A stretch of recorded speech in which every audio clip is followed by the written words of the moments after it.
WIIFTBP. WIIFTBP. Media's just for you and me. WIIFTBP. Media's just for you and me.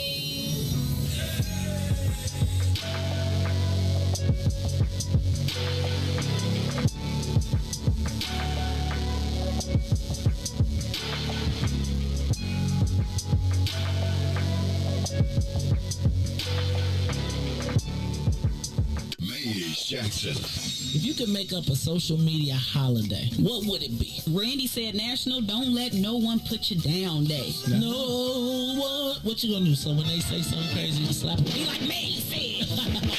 Randy said a Jukathon Day. Man, we're about 60 years old. I be done had a heart. You gotta get your heart rate up. Okay, not that far. All right, Mario said my favorite one. My friends and I do what we call National Call Off from Work Day. As a business owner, I don't. You don't like that? Yeah. I don't like that one. Because I'm the boss of this thing. We got Marcus Garvey Day from Remy too. Oh, Marcus Garvey Day. All right, what will we do on Marcus Garvey Day? Call off from work. I'm going to need you to go ahead and come in tomorrow. That would be great. Okay? Yeah, right. Every black holiday has something to do with calling off from work. You're cool. I'm out. How about National Join a Positive Black Organization Day? Because I don't want to be recruited. I don't want to be recruited and the brothers be like, thank you. Thank you. How about National Tell White People the Truth Day? Tell them how you really feel. You can't handle the truth. Why don't we call that National Black People Get Locked Up Day? I'm going to tell them there's an African-American man threatening my life. Hello. The most dangerous show in the morning.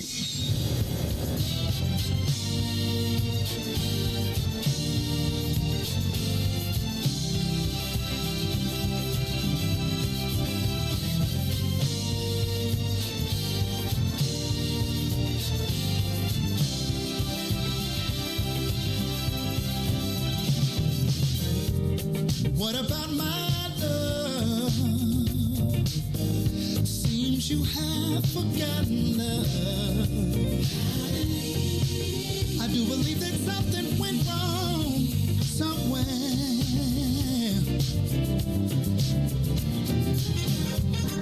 What about my feelings? Do they mean anything at all? You got me so in love, I'm too blind to see.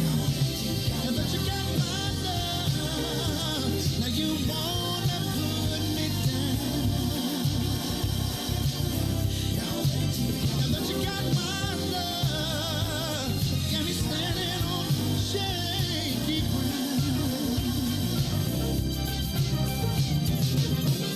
What about it, baby? What about the days and the nights we spent? What about the love we made so sweet? Are you sure you wanna live? Think it over, baby. 'Cause girl, I believe. I think you just might wanna change your mind. Now that you got my love, you don't even come around. Now that you got my love, got me standing on shaky ground.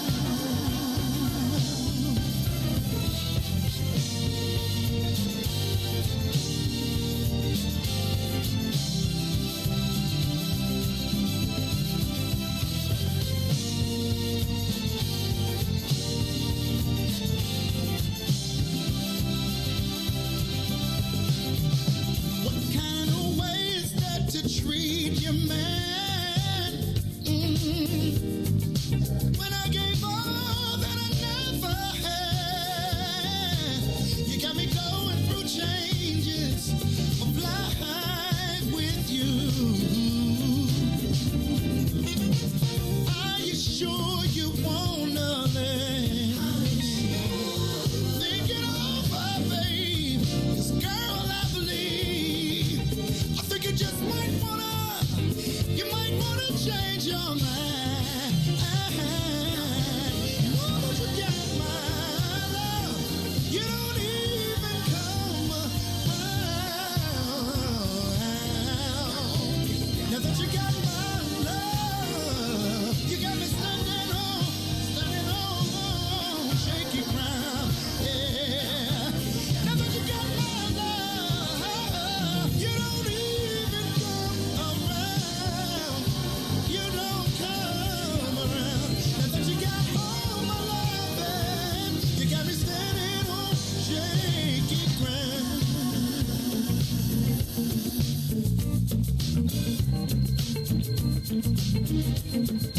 Put your hands together. Put your hands together.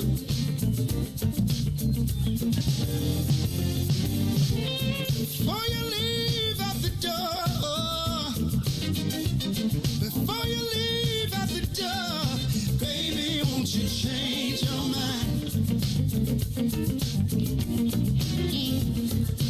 Really wish you would change your mind. Now that you got my love, you don't even come around.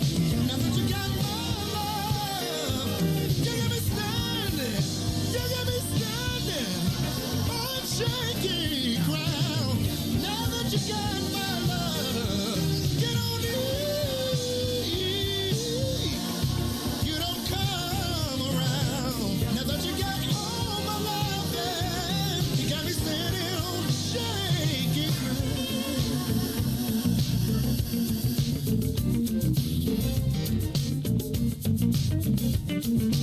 Put your hands together. Put your hands together. Oh my, I had a conversation with her. This is how it went. Before you leave out the door,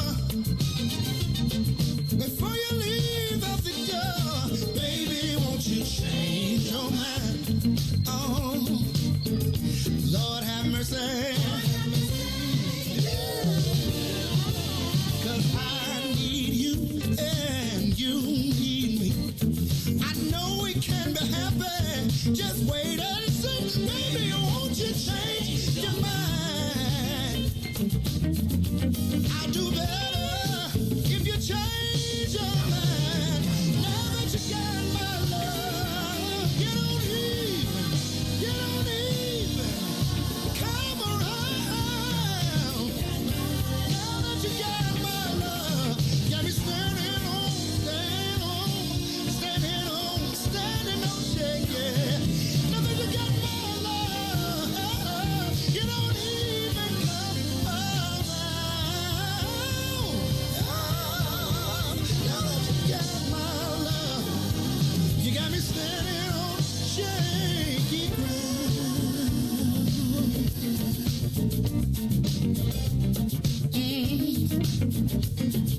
Baby, won't you change your mind? Baby, won't you change your mind? Oh, no. I've been hoping, baby. I've been praying, baby. Yes, I have. Baby, won't you change your mind? Oh, no.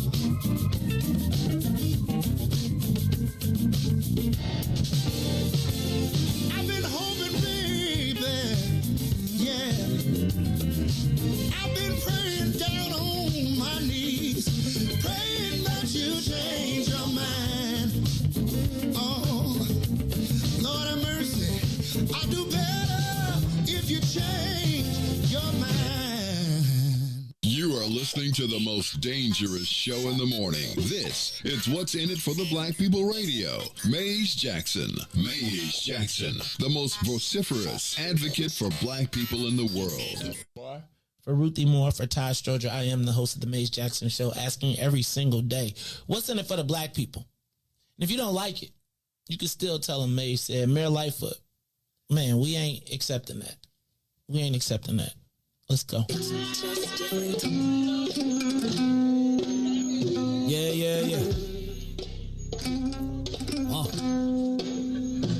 Let's get down to business and go ahead and address the facts, man. Lightfoot seems more lesbian than black. Rahm Emanuel's another case. He was just as tired. 50 closed schools left much to be desired. Police had Anjanette naked on that body cam. They suppressed the footage so it couldn't touch a lot of hands. Reminds me of that 16 shots in that cover-up. Both of them similar, so I went and dug it up. George Floyd killed, a lot of riots happening in the town. Southside burned and they wouldn't let them bridges down. Grandmother sick, need a prescription and plus a couple groceries. You gon' have to travel just to get it now. COVID-19 out here shutting all the business down. Not enough SBA loans to even give around. So many failed businesses that you could put them in the pile. If you don't survive the pandemic, it's gonna sit you down. We sing, dance, play ball, entertain, and crack jokes. Government infested black neighborhoods with crack smoke. System that milked us so bad we got lactose. Still trying to find out what's in it for us black folks. We sing, dance, play ball, entertain, and crack jokes. Government infested black neighborhoods with crack smoke. System that milked us so bad we got lactose. Still trying to find out what's in it for us black folks. Shout out to Willie Wilson, hope one day you get to send it. We need some different players in the game to handle business. Too many shady characters like Madigan and Blago. But when you really break it down, it's typical Chicago. City full of gangsters, it's what the land was built on. Same streets with hood legends, DNA get spilled on. Carjackers out here lurking, trying to get they steal on. Looking for a block to put them Hellcat wheels on. Let us give bogus appraisals a red line. Car crackers out here getting minimal fair time. And I'm concealed carry, I stay with the pipe. But Illinois gun laws giving minimal rights. Stay up on the swivel, make sure I'm moving tight. Check all of my mirrors when I pull up to the light. Pick my homie up from out of town, man, he caught a flight. He was hella nervous, told him, shorty, this a way of life. We sing, dance, play ball, entertain, and crack jokes. Government infested black neighborhoods with crack smoke. System that milked us so bad, we got lactose. Still trying to find out what's in it for us black folks. We sing, dance, play ball, entertain, and crack jokes. Government infested black neighborhoods with crack smoke. System that milked us so bad, we got lactose. Still trying to find out what's in it for us black folks.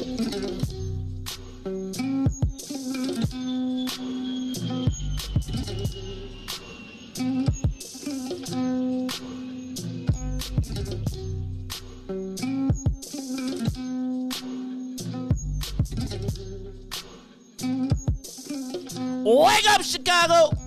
Oh, wake up, world. This is the Maze Jackson Show. I'm your host, Maze Jackson, in the studio right now by myself. We're going to see if Ruthie turns into Todd. Actually, she sent a text.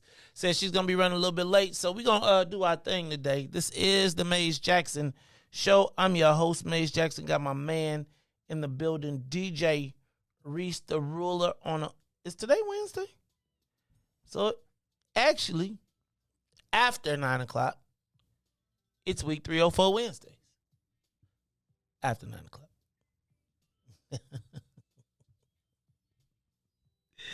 Oh my goodness. This is the Maze Jackson Show. You ain't gonna get it, Flash.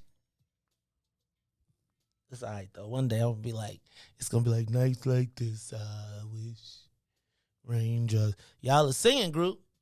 Well, sing something.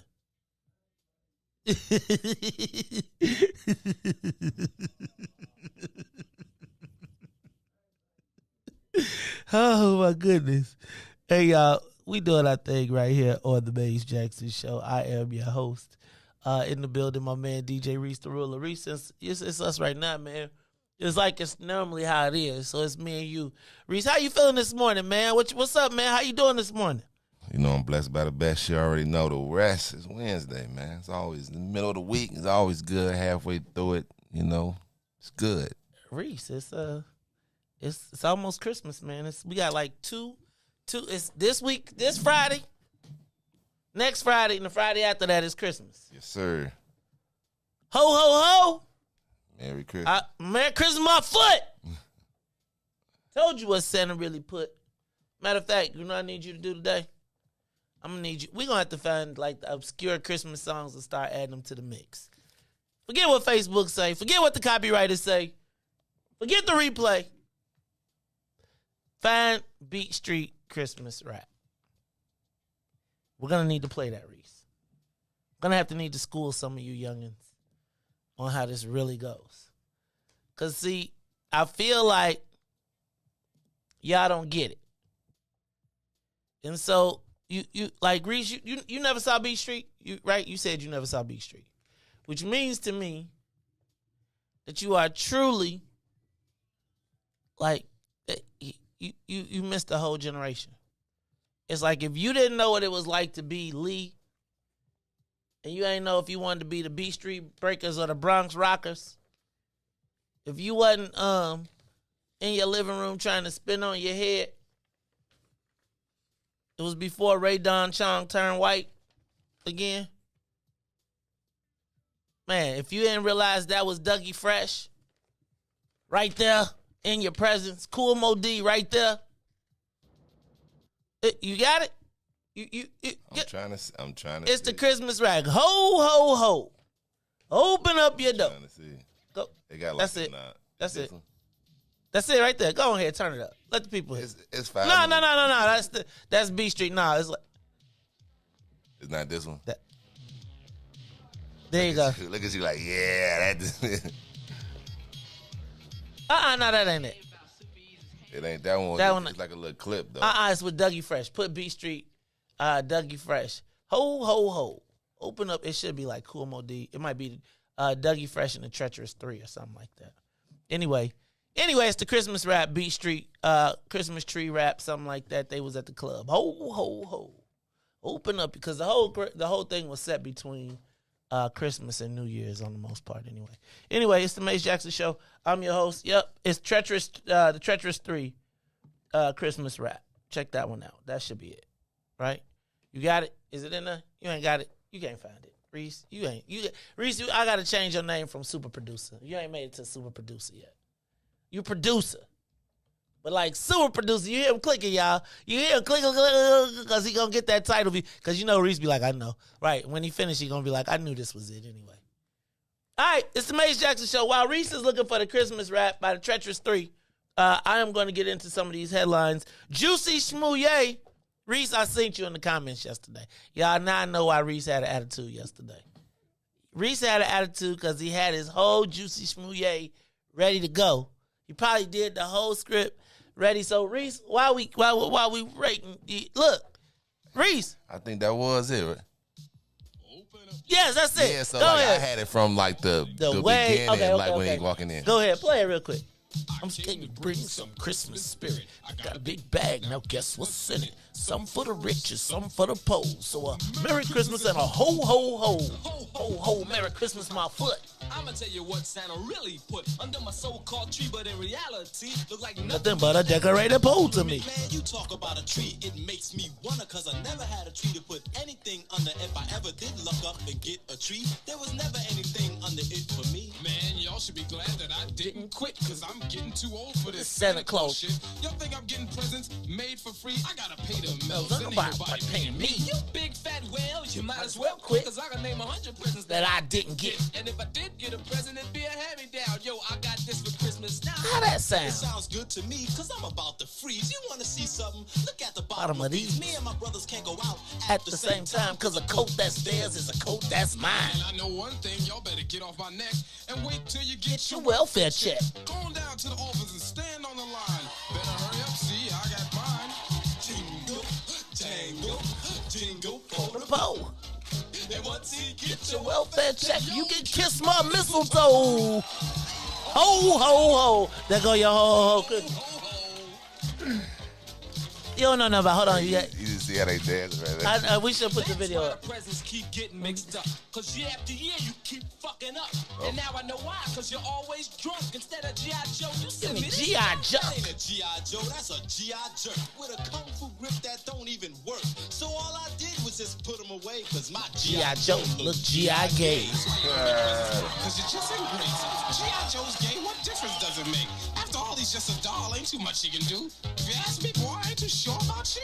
Listen, Blodo, with your big fat suit. Next time, say no, don't send no substitute. Because I asked you for a beatbox and you know what I got? Dougie Fresh, you know that kid from down the block? First time we ever saw Dougie Fresh.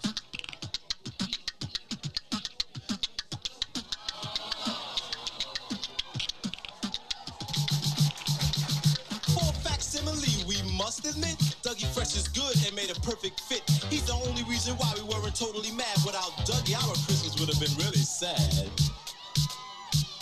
We'll sing Silent Night and Jingle Bells and all those Christmas rhymes. Cause nobody gives a shit about the rainy and hard times. You just jingle and jangle and hang out with the folk. And when you get your welfare check, you can kiss my mistletoe. Dougie Fresh and magnificent force and head on out the door.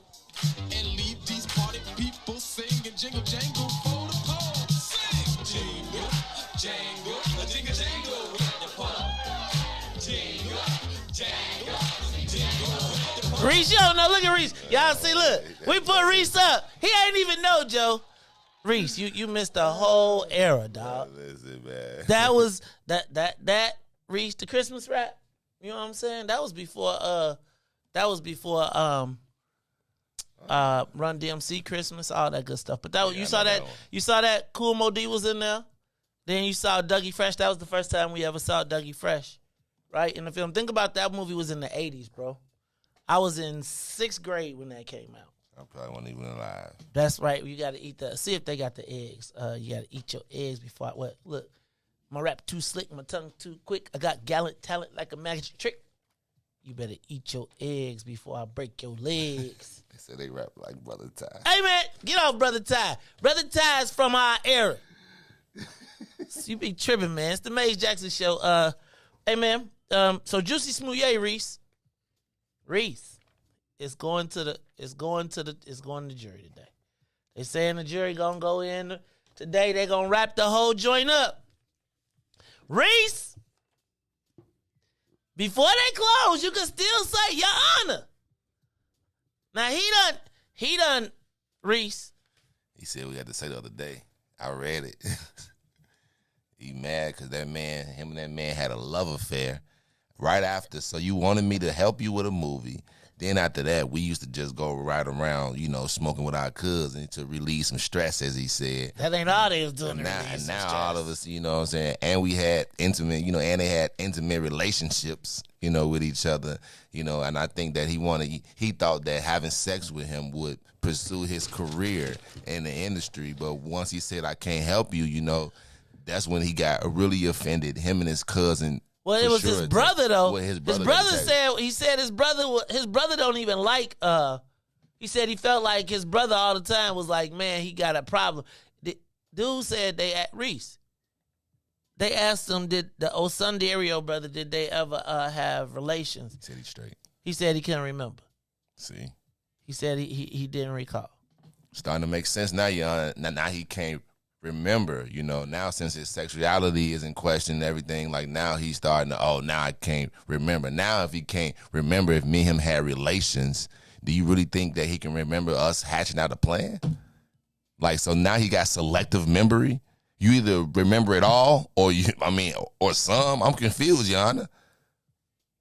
Like, you would remember if you had relations with another man. Am I right or wrong? Like, that's probably something you don't forget. To say you don't remember, just imagine how many other He didn't say details. he just didn't recall. Well, he didn't recall. Just imagine how many other details, Your Honor, that he could not recall the night that he's saying that we planned. Well, we got the video of them with you putting a rope around your neck. You know what I'm saying? The two brothers have testified that they did this for you. You are saying that you said they asked you for $1 million each, but then they didn't ever talk to you. Help me understand this, man. We came to your house. You still had the rope around your neck. You said that your manager told you to put it back on because it would be disturbing evidence. Do you really expect us to believe this, just Juicy? So you would believe a man that tell you that he doesn't recall if we had intercourse together? Your mom was here, man. She was in Africa. They gave her a green card, told her she can stay so she can say anything she wants to, Your Honor. I'm telling you right here, right now. That's the reason why I kept it on my neck, because I needed you to see how they had put that rope around me, how they beat me up. And the only thing that I kept was my sandwich. I lost my dignity but kept my sandwich. These men, he was upset. We had relationships, and now no longer. I broke it off because I felt like he was trying to use me to get into the industry. Him and his cousin made this plan up and did what they did.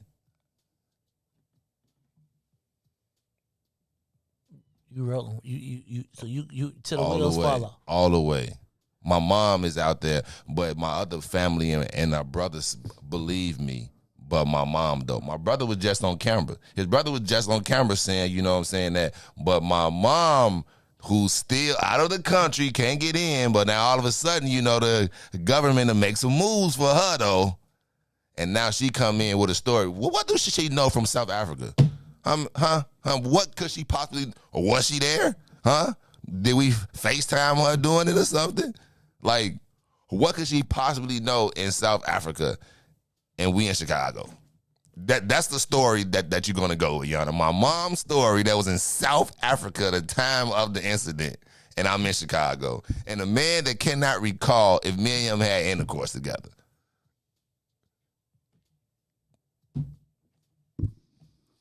All right, y'all. Closing arguments today. Who you betting on? He getting no. He getting no. He getting like not guilty, or is he getting he just not gonna go to jail? They probably throw away 5 counts and keep the most. If they do anything, keep the most pettiest account that really don't mean anything. He getting off. Riis, if Juicy Smouye get away with this, I promise you, my faith in first of all, my faith in the justice system is completely already screwed anyway. But this would be the person who beats the case. The dude who came here and lied on Chicago. Lied on us all. Riis. Yeah, did y'all hear Riis, man? Did y'all hear this, man? The man said he don't remember having relations with a whole hoop nose ring in his ear. I'm done. It's not when you got a hoop nose ring in your ear. What's with that I'm sorry. Like a hoop nose ring in your nose. Like this? Yes, he has a hoop. Like a hoop.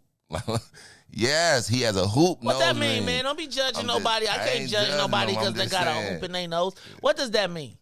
Man, listen, what does that mean, Riis? Just saying that I could go and see he can swing that way, man. I can go and see he can swing that way. So I believe him, man. I thought Africans wasn't with that. What you mean? Everybody Every race is gay. What you mean? Every race got a gay person in there. You know what I'm saying? Gay don't have no race. Okay, I'm gonna leave that alone. I thought, hey man, when you go to like Jamaica and Zimbabwe and stuff, they don't be playing that at all. It'd be like, well, okay, I'm not in that. All right, Riis says Juicy. I think we're gonna have a poll today. We're gonna have to put up a poll and just say how many people think Juicy is getting it. Well, he getting it, but you know what I mean. The other getting. But I told you, anywhere it go, it's a win-win for him. Just imagine. He get off, he win. He goes to jail for 3 years around all men. He still wins. So I think it's a win-win either way for him. You're wrong. You're very wrong. Okay. The views and opinions expressed by DJ Riis the Ruler are not those of the management because they not finna pin that one on me. It is the Maze Jackson show, but Riis said. Y'all ain't finna have me all type of Lord have mercy, Jesus. Okay. Oh. All right, let me hit some more. Hold on. Let me go to Riis, did you see Illinois made over $500 million in weed taxes this year? $500 million in taxes. $560 million. Check this out. 75 million of that went to the Restore, Release, Relax, Relate, Release Fund, or whatever it is. They call it R3. I want to know who got the money. So I want to talk about $75 million went back to renew and restore the community. What did that mean? Who got the money? I want to talk about it when we come back. Plus, the city refuses to release the reports on Little Village Dust report. Riis, I'm gonna probably have to have you figure out how Riis, we're gonna have to have when it's time to figure our way out of a situation. I think that's gonna be one of your new. This is what we're gonna start doing, right? Like if you need to lie your way out of a situation, we're gonna have you call in and ask Riis to help you get out of it. Right? Like, Riis, because the city is now saying that they cannot release the report. Remember when Pilsen, when they blew up the smokestack and it made dust all over the community? The inspector general released the report, and the city is now refusing to give it out because he said people needed to be fired. He broke it down, the whole story. The city says we can't really release that report. We can't. And they said, really, because the rules prevent us. But the rules are you supposed to release the report. So they probably need to call you and figure out that lie. Riis, let's do this. Let's take a quick break, and after we take this break, we'll be back after traffic, news, sports, and the weather. This is the Maze Jackson Show. You ready? Let's go. Nah, you ain't ready. After this break. WIIFTBP.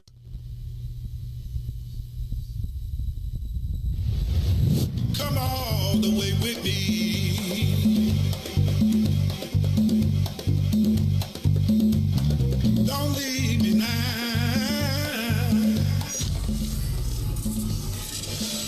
Church Chicago's Power Hour. I'm your host, Angie Mims, and Terrence Keys. TD, a.k.a. Terrence Daniels. Do you believe that God's going to turn it around? I got to. Why? Why? Because he's did it before. Come on. And he'll do it again. Yes. That you can do it again. Yes. Come on here. Come on, I better leave that alone. Somebody calling you right now. Somebody calling you right now, Lord. If it ain't one thing, I better go. God's going to turn it around. And I feel like we have to encourage the people because so many people are just truly depressed. They're going through the holiday blues, and we want you to know that you don't have to be discouraged. But you can, in fact, be encouraged because God's going to turn it around. Turn it around. It's me again. God's going to turn it around. I'm calling on you. You did it before.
healing.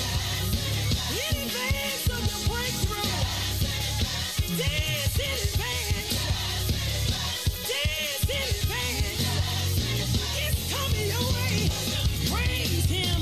Praise him for your miracle, for your breakthrough, for your job, for your car, for your house, for your new level. I'm gonna praise him in sickness, when I'm weak, when I'm weary, when I'm sad, when I'm lonely. He'll lift me up. Good morning. What's in it for the Black People Media family? The time is now 6:39 a.m. and I'm Riis the Ruler with your Chicagoland area traffic and weather report. On the Kennedy, O'Hare to the Loop will be 30 minutes. Outbound to O'Hare 17. On the Edens, Deerfield to the Exchange 33. Exchange to Deerfield will be 27. Eisenhower, Thorndale to the Loop 36 minutes. Back out to Thorndale 31. Stevenson from I-355 to the Dan Ryan will be 40. Outbound 32. The Bishop Ford from I-80 to the Dan Ryan 35 minutes. 34 back out to I-80. The Dan Ryan is 15 to the Loop 13 to 95th. DuSable Lakeshore Drive South, 55th to Jackson, as well as Jackson to 55th, 7 minutes, 8 minutes north, Randolph to Bryn Mawr, and Bryn Mawr to Randolph. Today's weather is currently 28 and cloudy. Today will be a high of 34 and a low of 23. Now back to a little gospel.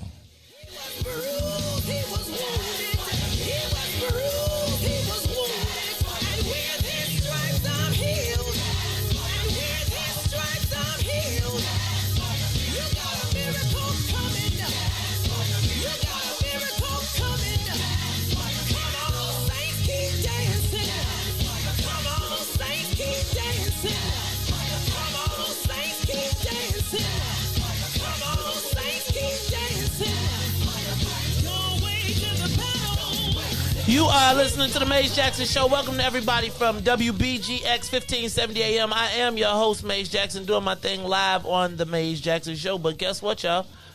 You know what? 2 days in a row, I don't know. She trying to make sure she don't get Todd's reputation back in the building, back on the map. I take Todd reputation. Oh, you better not.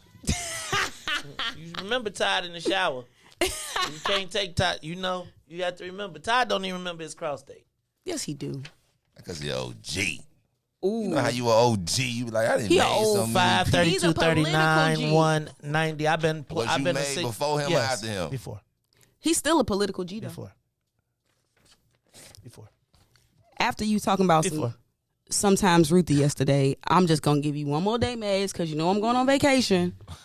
You just came back. No, I didn't. Ruthie. No, I didn't. We want to know what's his name. No, I didn't. Mom, this dude, no, I didn't. My Maze, you mother, act like this every time. My mother watches the show. I told you I was going on vacay too. Y'all just don't be listening. My mother watches the show and she asked about you for the first. She said, "Where's the young lady at?" I said, "She on vacation." She said, "Well, how many vacations did the lady get?" See,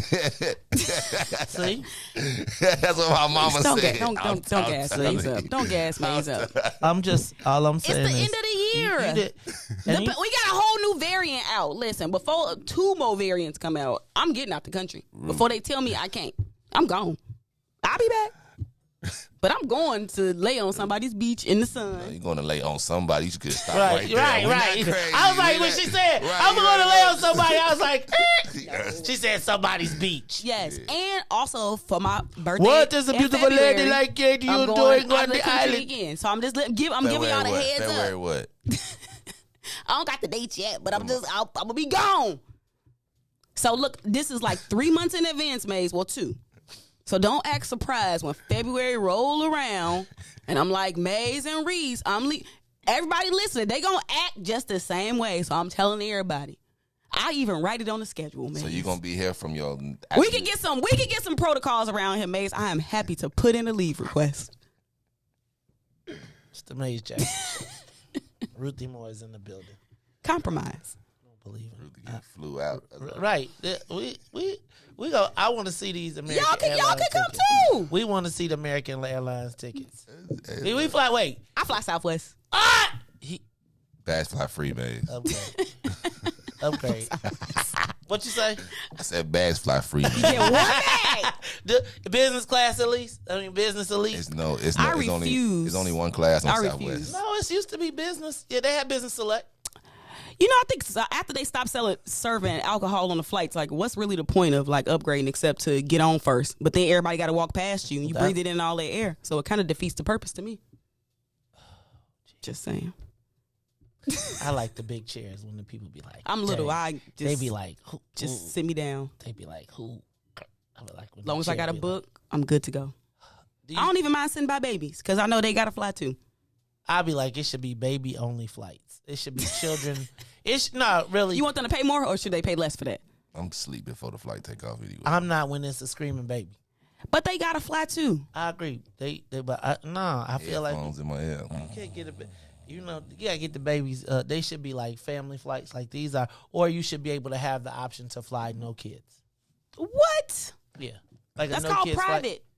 Flight. No, or you know what I'm saying. I bet you if you gave people an option to fly with no kids, you could pay a premium and people would do it. Especially like when you're coming back from like Jamaica or like one of those like Florida. Like if you coming back from like Orlando, I would pay to not be on a plane with kids. Yes, because the Orlando Disney World flights, Lord have mercy, Jesus. Oh, okay. A lot of kids. And no sirree, Bob. I remember we was coming back from Conclave, man, Myrtle Beach, and you know Myrtle Beach was like hillbilly, so it was like, what's that, Honey Boo Boos all on the plane acting crazy? Not Honey Boo Boos. Lord have mercy, Jesus. When they be, it's different when they off the deep end. When they off the deep end, you be like the Honey Boo Boo types. What is that smell? Not the Honey Boo Boos though. Yeah, amen. They mama had a drug problem. Amen. You ever I ain't gonna even ask. I'm gonna talk about this one day. Like one day we should just have like a you ever want to just ask white people questions? I do.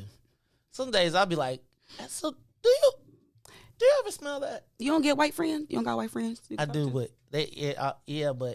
you know, it's like they always want to ask me. So Maze, you gotta let them ask you questions about black stuff, and they do. They do. That's what I'm saying. No, white people. If you open the window for a white person to ask you questions, they got all type of questions.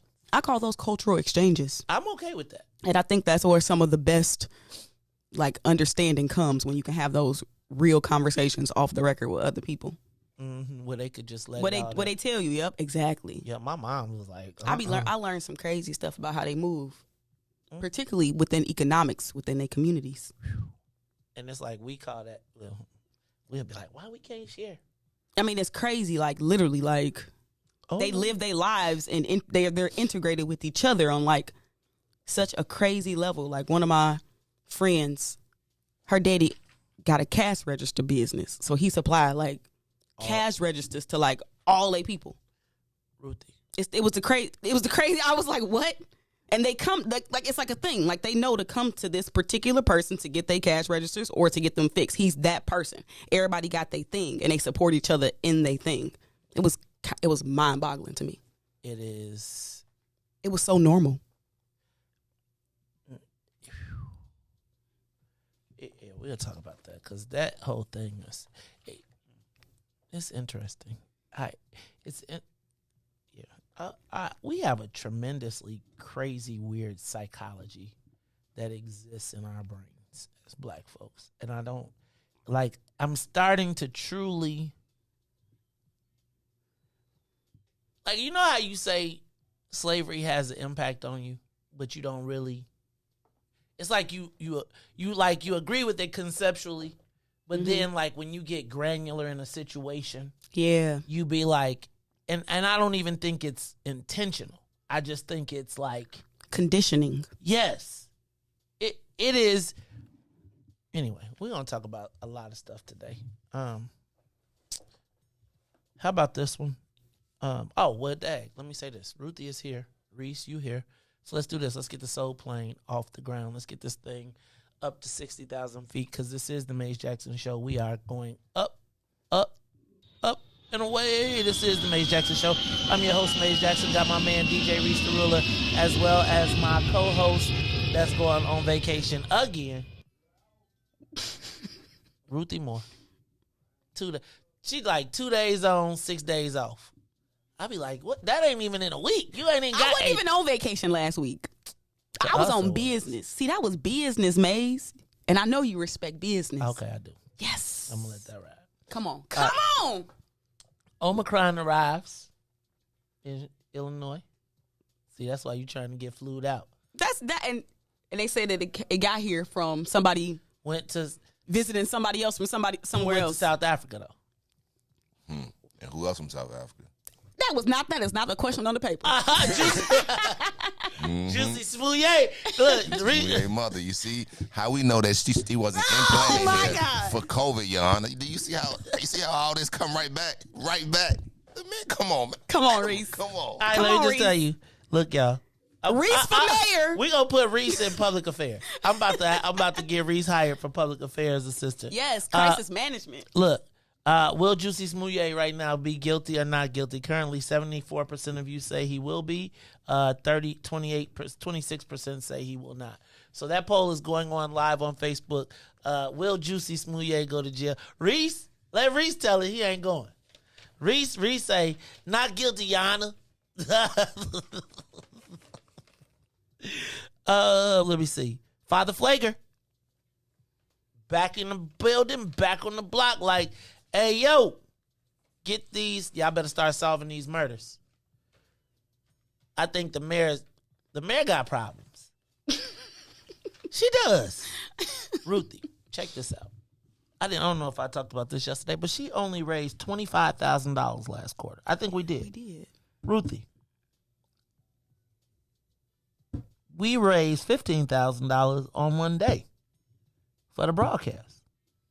This is the mayor of the city of Chicago. I want y'all to understand that this time 4 years ago, Rahm had $20 million in the bank. You remember? Now, I understand. But as you look around the city of Chicago, like there's no more cranes up in the air, right? Like it used to be like you would go up to the top of a building and like you would just be looking and all you would see is cranes. Ain't no more cranes up in the air. People have stopped building. The downtown is a muck. Like, first of all, people are leaving. Think about it. Macy's is leaving, left Water Tower Place. Like the big stores are leaving Michigan Avenue. Michigan Avenue is no longer. It's kind of like the Magnificent Mile, but not. They just did a big old story in the paper talking about consumers are scared to shop and stores are scared to stock their stores because of these super massive retail robberies, smash and grabs. Yep, but like the big ones where it's like 50 people rolling up in the store. They call them flash mobs. Whatever the hell they call it. They doing is organized retail theft. What you think about that? I think it's mob. I think it's rings. So Yeah. I think it's like crews that do it, and then I think it's people that once they figure out that there's no real security. Like I feel like you ain't supposed to stop people. Like there's plenty of videos like that, right? Where people just filling up trash bags full of stuff and just going out. But it's like you can't touch me. You can't touch me. I think the invisible barrier is gone. Exactly. In Illinois, in Chicago, the invisible force field that was around Chicago is now gone. Right? Like there was certain bubbles. Everything has been pierced. There is nothing sacred. That's not just Chicago. That's globally. They stormed the Capitol. Anywhere, anybody could get it, for real. Could you imagine putting your feet up on Nancy Pelosi's desk? Like, actually, now we can fathom it. I was just thinking if it was my desk. I know that's right. I ain't tripping. Speaker, or richest black man in the whole entire country who closes the door and not be like, "Nah, look, Nancy." Put my feet up like, nah, here. The black folks is getting our part. But you know what?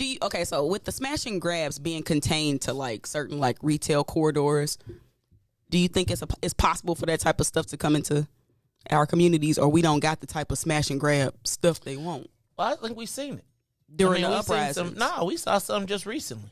Like a GameStop. People just went in to. So I feel like once they see it happen downtown, anybody could get it. Like I just feel like there's. But it's kind of like a victimless crime almost. If they did it at TP, it wouldn't be victimless. How do you determine what's victimless? If I would rather you smash a store and grab than to smash my head and grab something. Oh, I agree with that. But I would rather we just have our own joints and be like, what you need. It's just like we don't have. It's like it's the dearth of wealth So like the smash and grabs that would happen in our community, realistically, It's like a wealth redistribution. What they say, if you ain't, that is one of the signs of the end, is when the poor start to just run up and take things from the wealthy. So it starts with a smash and grab, but then it's going to be all right, let's go to Northbrook grab. Well, they've been doing that, right? That's where you saw like Oakbrook Center is now a new victim, right? It's like, so don't be surprised now when you go to Oakbrook Center that there will now be tanks. I need to know who got the merch for the Loto. Let's not talk about it on this show. Who got the merch for the Loto? Reese, I'll holler at you because I Reese, know like, you know. Hey, you know what? I'm going to tell you. After the original uprisings, a brother came to me and he had Don Julio in the 1942s for $30 a pop. I was like, I can't do it. The most thing I got offered was like hair weave, like bundles. I know. I was like, I don't even need those. But you could pop them off. Anyway, look. Allegedly. Man, when they popped off the store across the street, and there was 2 Asian hair stores right across the street from Pete's. I got it on videotape. They just they was shopping. Like, No, you don't. Oh, yes, I do. No, you don't. No, I don't. No, you don't. No, you don't, Maze. No, you don't. Look. No, you don't, Gene. Hey, Okay. they had the shopping carts, the shopping baskets. That was a crazy time, right? There was people behind the counter, like, taking orders. Like, what you need? Like, and the Asian dude was just sitting there, and the police was outside, like... people with straight... That's before some of them got on top of their roofs with them ARs, though. Well, they didn't get on their roof with the AR. Let me tell you, I don't know if it's the same out west. Like, I don't know that they getting on the roof out west like that, because I feel like somebody will be like, oh, you want to be on the roof? All right. Let me show you some roof action. Yeah, White Boy James had a missile launcher years ago. He was like, he was going to blow up the police station out there so they can't see. Oh, Jesus. I'm telling you, the 90s, 2000s was the bomb. It was the bomb. All right, let me see what else is on my list. I did tell you, Father Flager, water bill assistance, there's $42 million for Illinoisans to get assistance with their water bills. And so I just want to point out right now, we should expect black people should expect a ton of free and reduced programs for the less fortunate. Now, it's going to be for everybody, but JB is now trying to answer what's in it for the black people right now. So, like, they just allocated $40-something million to pay for people to pay their water bill, along with a $200-something million for people to pay their light bill. And then when those will be pillars of his campaign when he comes to the black community. Right? And be like, we just gave away, we had $40 million to help restore the water after we saw what happened, after nobody did anything for Dixmoor for all of that time when they were out without water. Now you're going to see, because there was inaction there to offset anybody saying, why didn't you do anything during the campaign about that? There'll be this plan to talk about, we gave away $40-something million to help people pay their bills when we responded, but those people didn't have no water for a month. So we getting water help, light help, child care. We didn't get no weed. We still ain't got no gambling. Man, but we got to talk about sports betting because it went down yesterday. Literally, we're going to talk about that. That yesterday, there were some unlikely heroes that we're going to acknowledge tomorrow. Because did you see the city council committee on license? It was a joint committee hearing yesterday, and the sports betting proposal got blocked. I read it. I didn't watch it, but I did read some of the analysis. So I can't wait to get yours. There's so much going on in that. And what's so crazy is how long have right here on this show I've been adamant about gaming, sports betting, and saying how that was the next frontier, how we did not want to have the same thing happen with cannabis that happened with cannabis. For a long, long time. Emerging industry. We've been talking about it, right? And it almost happened yesterday. Like, we almost did it again, made white guys re-rich. And it was so crazy because if you were to hear, so first of all, David Moore was like, what's in it for the black people? Straight up, like, yo, why we doing this? Shout out David Moore. Actually, I'm going to say it, but it was a chain of events that happened yesterday that caused them to stop, to pull the or to table the ordinance, to come back to the table and have to figure something out. And I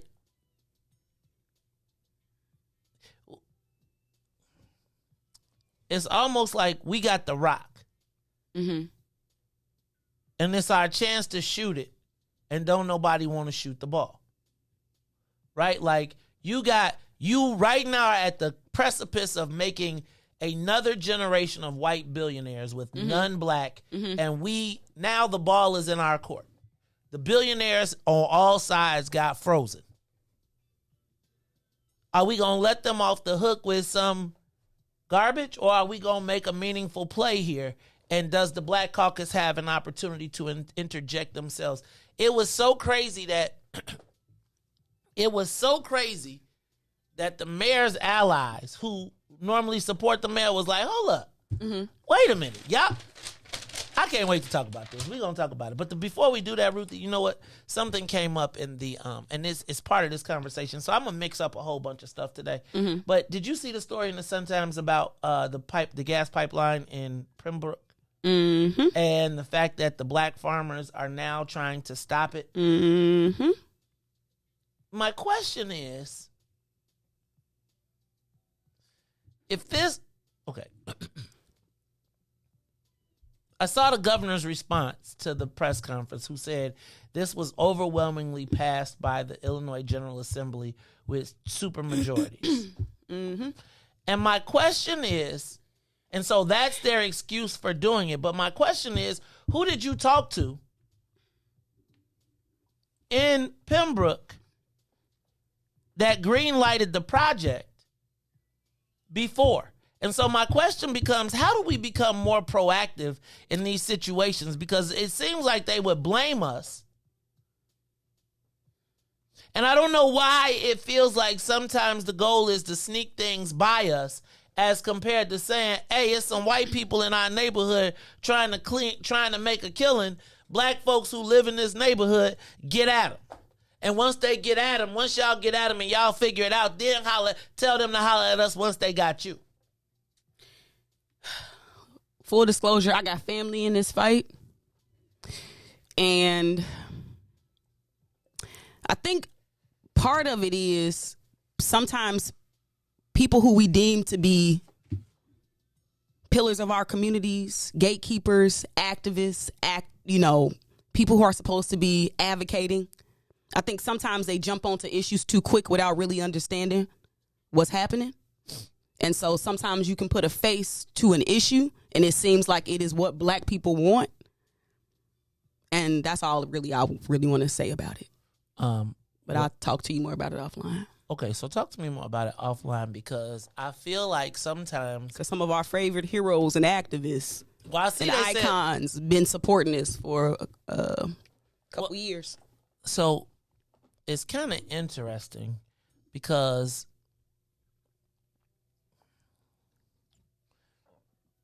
I was thinking about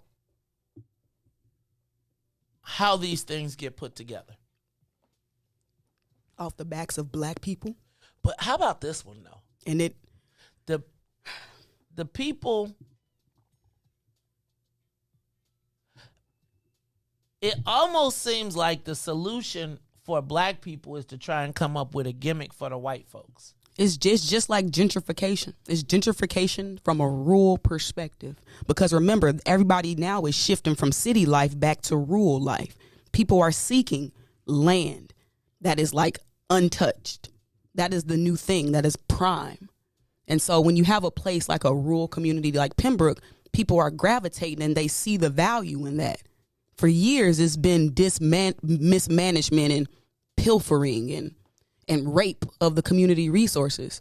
But now, because of the way that the world is going, the value is seen in it.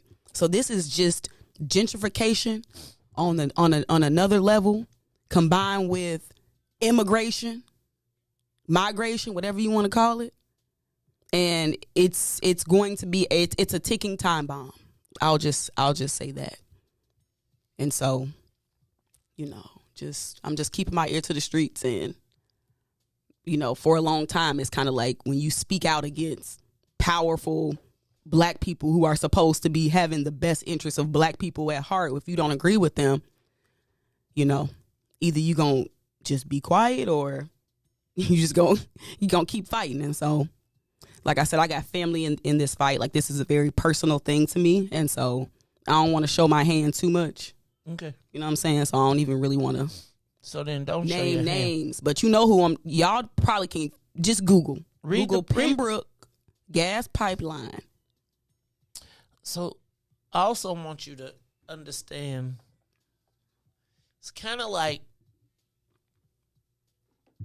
the whole concept of the grant, corporate giving, all of these different things. Corruption.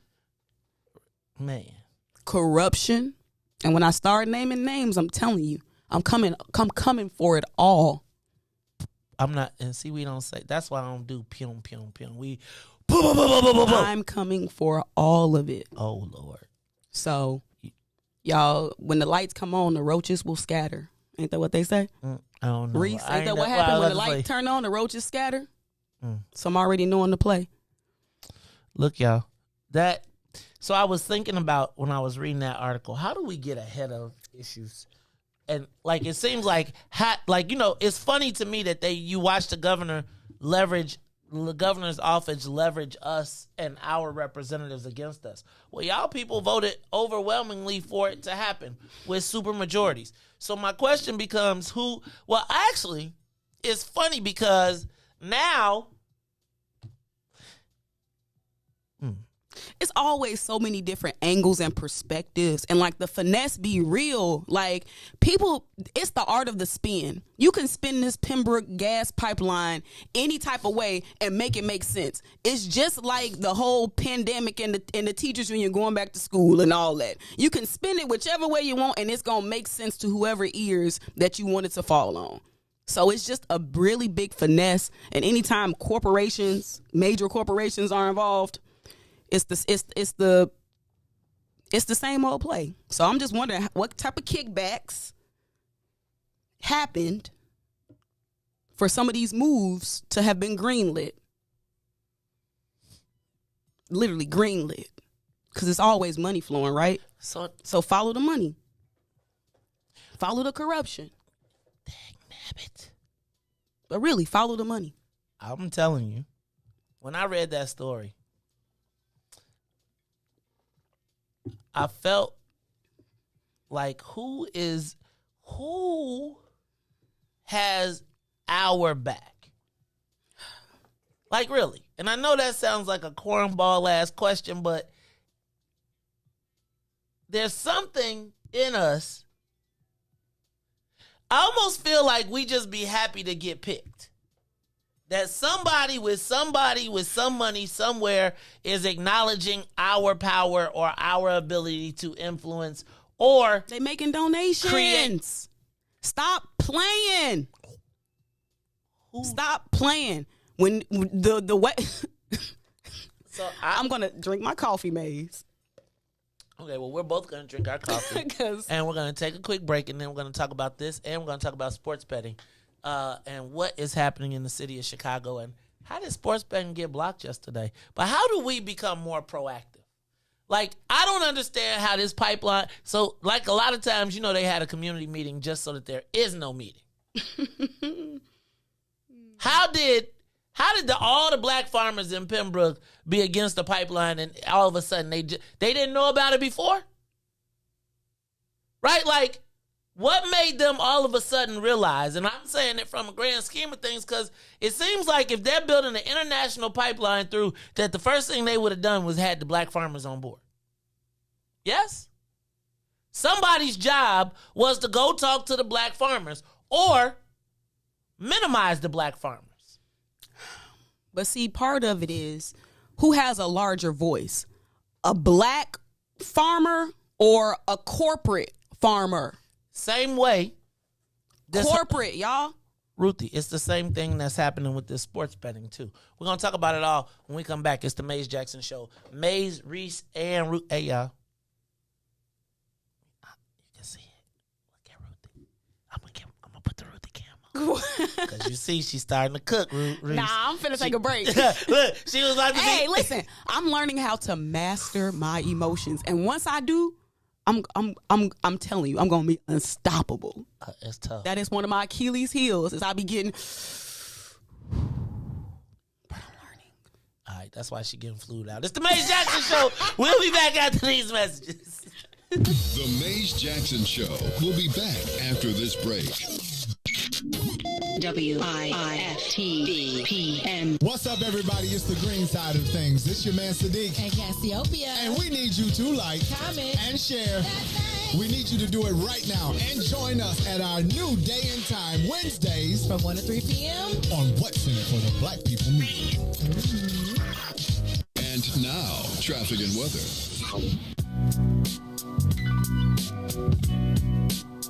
Good morning. What's in it for the Black People Media family? The time is now 7:09 a.m. I'm Riis the Ruler with your Chicagoland area sports traffic and weather update. And traffic on the Kennedy O'Hare to the Loop is now 36 minutes. Outbound to O'Hare is 18. On the Edens Deerfield to the Exchange is 36. Back out to Deerfield will be 29. On the Eisenhower Thorndale to the Loop, 42. 32 minutes back out to Thorndale. On the Stevenson, we got 44 minutes from I-355 to the Dan Ryan. 35 minutes will be outbound to I-355. On the Bishop Ford, from I-80 to the Dan Ryan will be 37 minutes. 33 minutes back out to I-80. The Dan Ryan is 16 minutes to the Loop, 13 minutes to 95th. DuSable Lakeshore Drive is the same. That's 7 minutes south and 8 minutes north. And today's weather is still currently 28 and cloudy. Today's weather will be 34 with a high of with a high of 34 and a low of 23. I'm Riis the Ruler. Now here's Interstellar here on the Maze Jackson Show.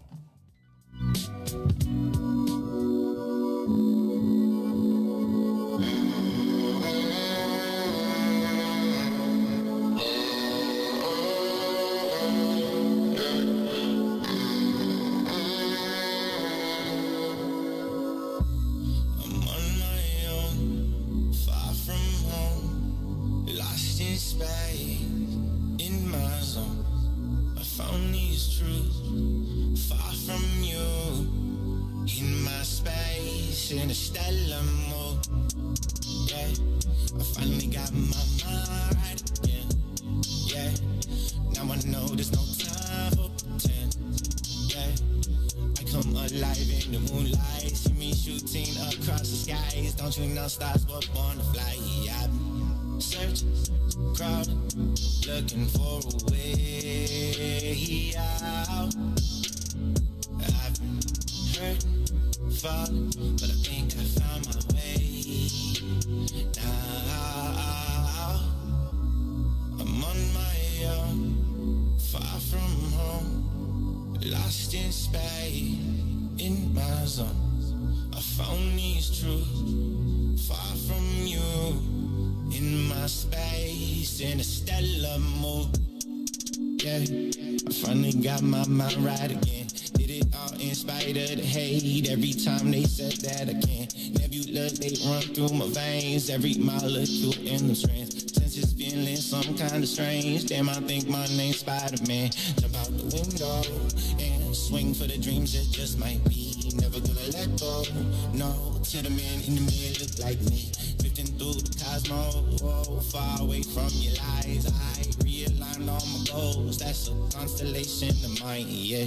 I've been searching, crawling, looking for a way out. I've been hurting, falling, but I think I found my way now.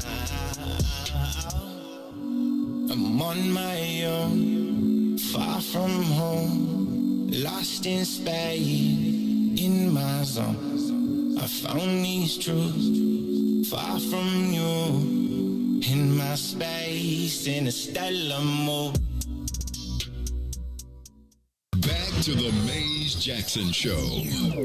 You are listening to the most dangerous show in the morning. This is What's in It for the Black People Radio. Maze Jackson. Maze Jackson, the most vociferous advocate for black people in the world.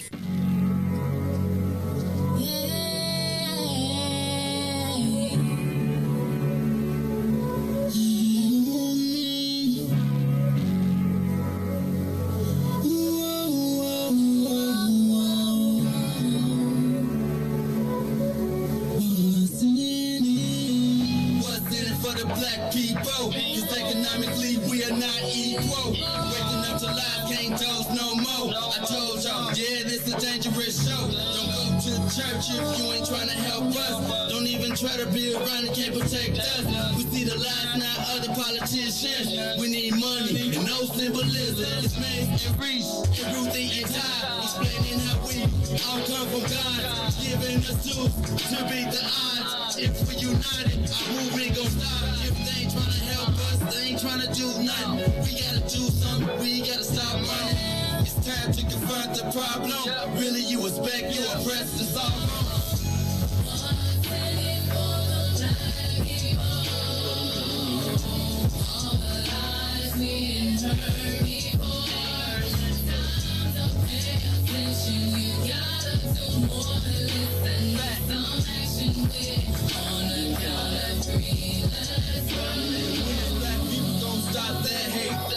In the mirror, realize you great. Yeah, we always argue with our brothers, but ain't nobody gonna take our place. Just stay in tune and stay on top about who forwards, about who not. Just green light all the black economy. Then watch all the shooting don't stop. To my black people in power, just remember we put you in power. If you really wanna save all the black princesses, be Mario and not Bowser. They gave us a hard job. We gon' make it if we do it together. Divided before we gotta evolve. With confidence, you are ready before you started. With no confidence in the people, we always gon' be defeated.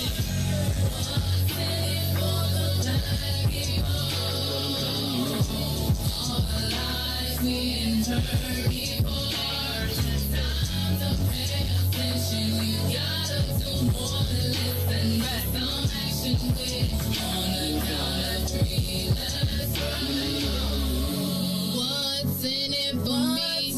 What's in it for you? Who's telling the lies? Who's telling the truth? Black people realize the sun shines for you. So stop the divide. See what melanin do. What's in it for the black people? All the lies being heard before. You gotta do more than listen. On a count of three, let's run. Wake up, Chicago! Wake up, world. This is the Maze Jackson Show. I am your host, Maze Jackson. Got my girl, Ruthie Moore, in the building. Ruthie. Can't say Pembroke. Pembroke. More like Pim Took. Oh, now Pimp Or took. Pimp Brook. Pimp Brook got Pimp Took. Ruthie, how do we get ahead of these issues? How do we? We have to change. We have to burn it down. We have to change the system. We have to change the way that we broker on behalf of black people. So I'm kind of like burn it down because I feel like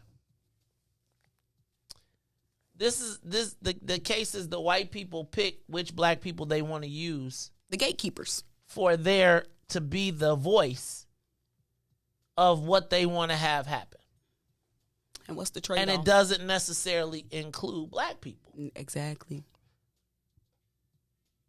Or it may not always include. So the Pembroke thing really made me think of, because I saw all of those black farmers up there and I was like, so how did this thing get done without them?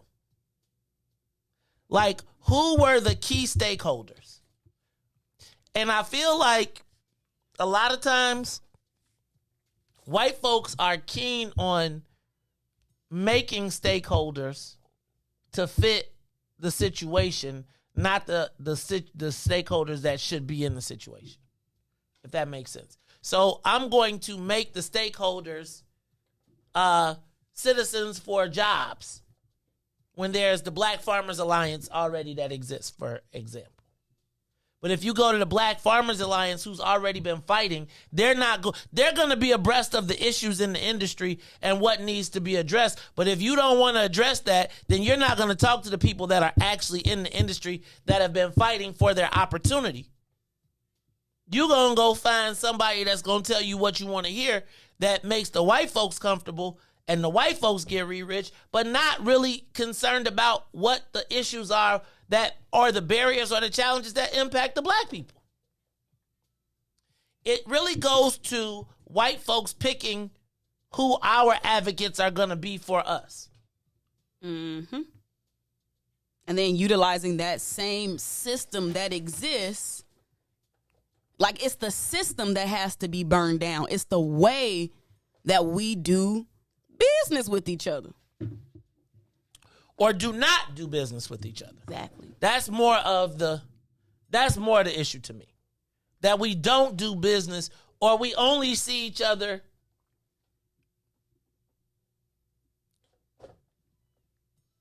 in context of blackness. Like,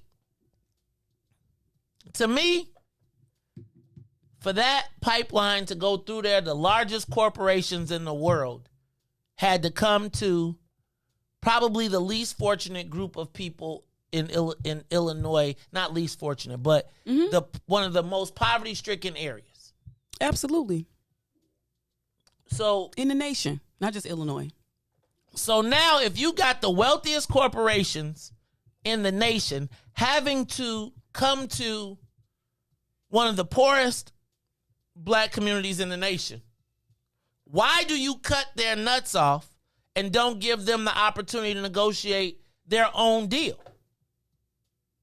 And instead say what you think is best for them, as compared to saying, all right, you get in a room with the farmers from Pembroke and big gas line company. When you get through talking to them and they come back, then we can support you, because that's who we report to. We don't report to the corporations. We report to those people. But you have people masquerading as the community. And that's why the system don't work, because the people that are in place that are supposed to be advocating for the people are oftentimes just wearing a mask. Well, they the people. Or it's the gatekeeper like concept. And that's why stuff don't ever trickle down the right way. That's why you can fake mobilize people and people automatically gonna believe you. Like, it's disgusting. Like, it's truly disgusting. And to call it out, I would be seen as being disrespectful. Whew. But it's the play. It's the same play. We've been using the same play. We ain't been, they have been. No, that's what I'm talking about. That's what I'm talking about. Like, I'm talking about as like the black community, quote unquote, because I'm putting that in quotes. That's why I'd be like, the table has to change. Like, there has to be a point where burn it down. We have to start to say, you don't represent me. You don't get to speak for me. You don't get to take your dollars off the top and not trickle that down. You don't get to pretend to love black people and to advocate for black people when you just lining your pockets. The play is old.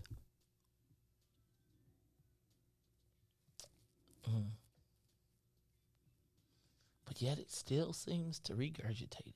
Because of the way corporate dollars flow. Uh-oh. And it's like, if you want them corporate dollars, get in line, boy. And guess what they do? get right in line to get them corporate dollars. I guess my question is, though. For a seat at the table. But I guess my question is, who are they accountable to?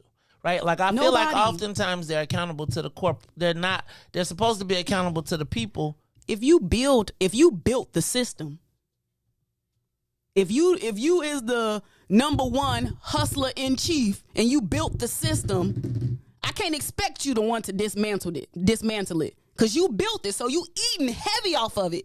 You built the system, and I'm supposed to have respect and reverence for what you have built up. But when I see the way that the system is built up is hurting our communities.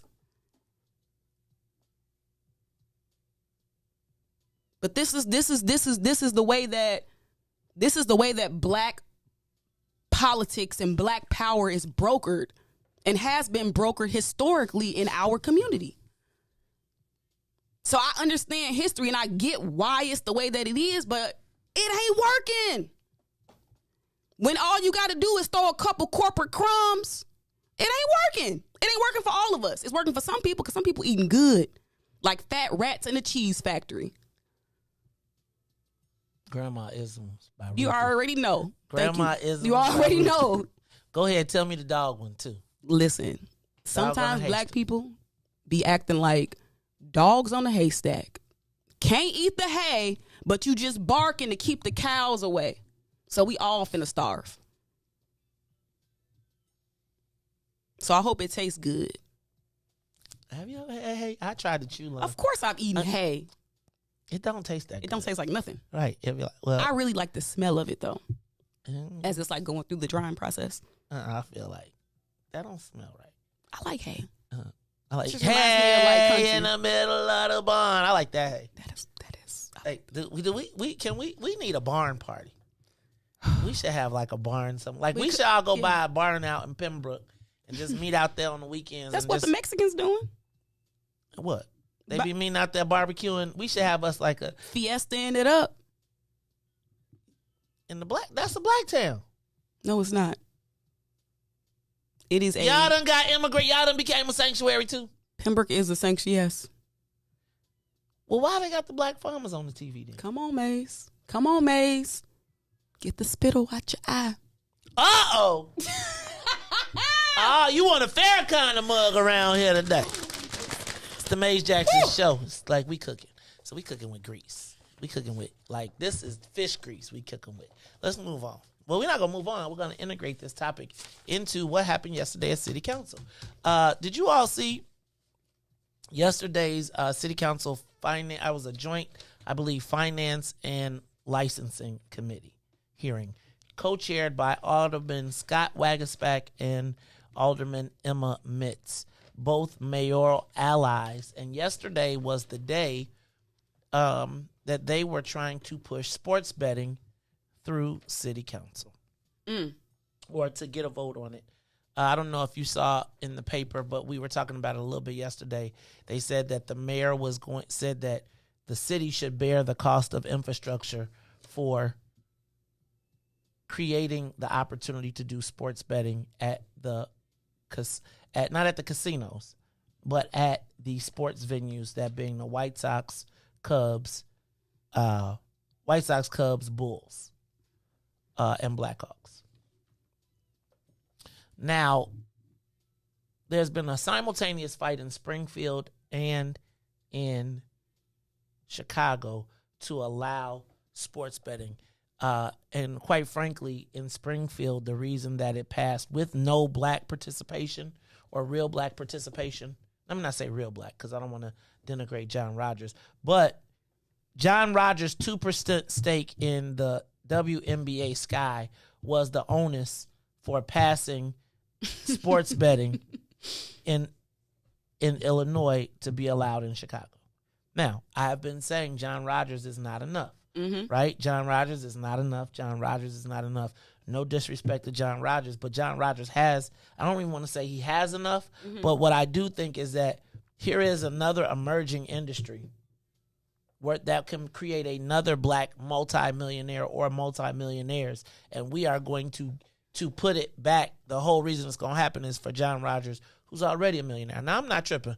I saw him the other day at the DePaul game, and I started to be like, dang, man, you already courtside. You're going to take our slice again? But that's okay. So that's what they used, right? Because they needed an answer. Because, can I say this? Everybody wants to be cool with the billionaires.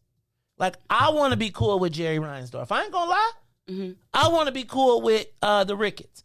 I want to be cool with the Wirtzes, right? These are billionaires that, with a flick of a wrist, can do anything. They're already multi-millionaires on the path to billionaire status.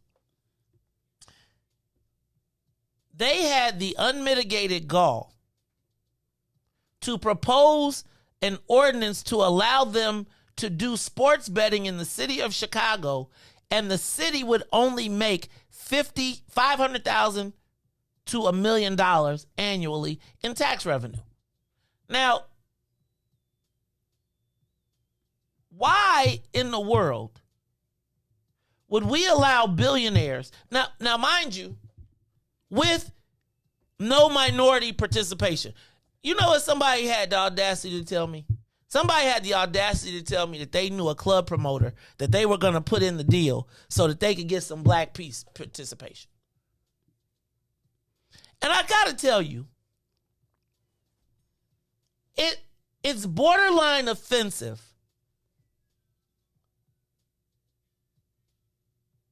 that even when we got black folks at the table working for the companies that are trying to get these, that, brother, you should have the answer to the test already. You should know. I cannot. Well, let me not say you should know. I think we got to start making people know that you cannot just walk up and be the black dude and be like, I'm about to create multi-billions for these white guys that I work for my salary or for my fee, and cut y'all out. You got to be able to say, you got to look at the deal and be like, dog, this is not going to go. They're going to go crazy out here.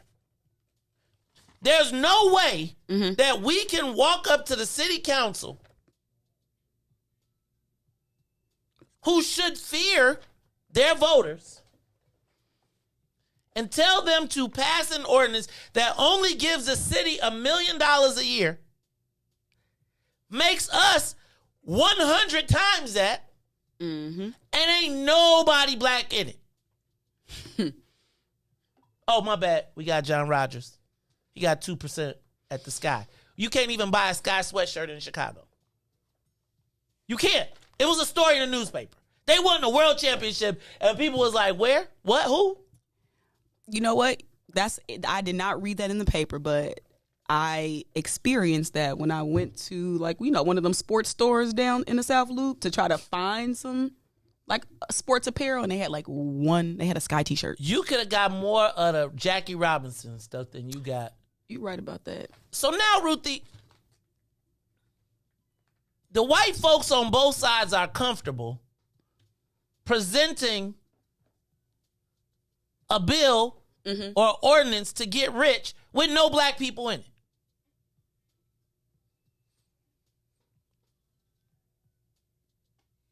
I got a text because I realized, first of all, I didn't realize that the hearing was happening because I went out on Friday and I saw the lobbyists for both sides, right? And I saw the elected officials, and I had jumped in the conversation like, could y'all? Well, apparently they was going to let it go yesterday and slide it on through, and we was just going to be sitting out, and then I would have read about it in the paper. And I'm saying, family, y'all know I've been advocating for black folks in the gaming industry since, I ain't been fighting on cannabis. I have been saying since the very first time that I saw gaming, look, we created the Black Wealth Initiative specifically for gaming opportunities. And y'all think y'all just finna ignore that? And they did. And what we just supposed to be quiet? So yesterday, in the midst of the hearing, because I turned on the hearing and I'm like, wait, they about to pass sports betting in Chicago for $100,000, and we put, and I know personally somebody who said we could put $20 million in revenue on the city's table for us to be able to participate, and they said that ain't enough. And you're going to open up a whole market for white folks again with no black people. I'm like, hey, Joe, you know we do have sports betting kiosks. Like, they get you. Look, we are in the industry. Tennille works right? And it's like, Ruthie, how many times have I said, come on, y'all, I'm trying to put us in. This thing is coming, and we need to have a point of leverage. How do these companies, and I'm not on nobody's side.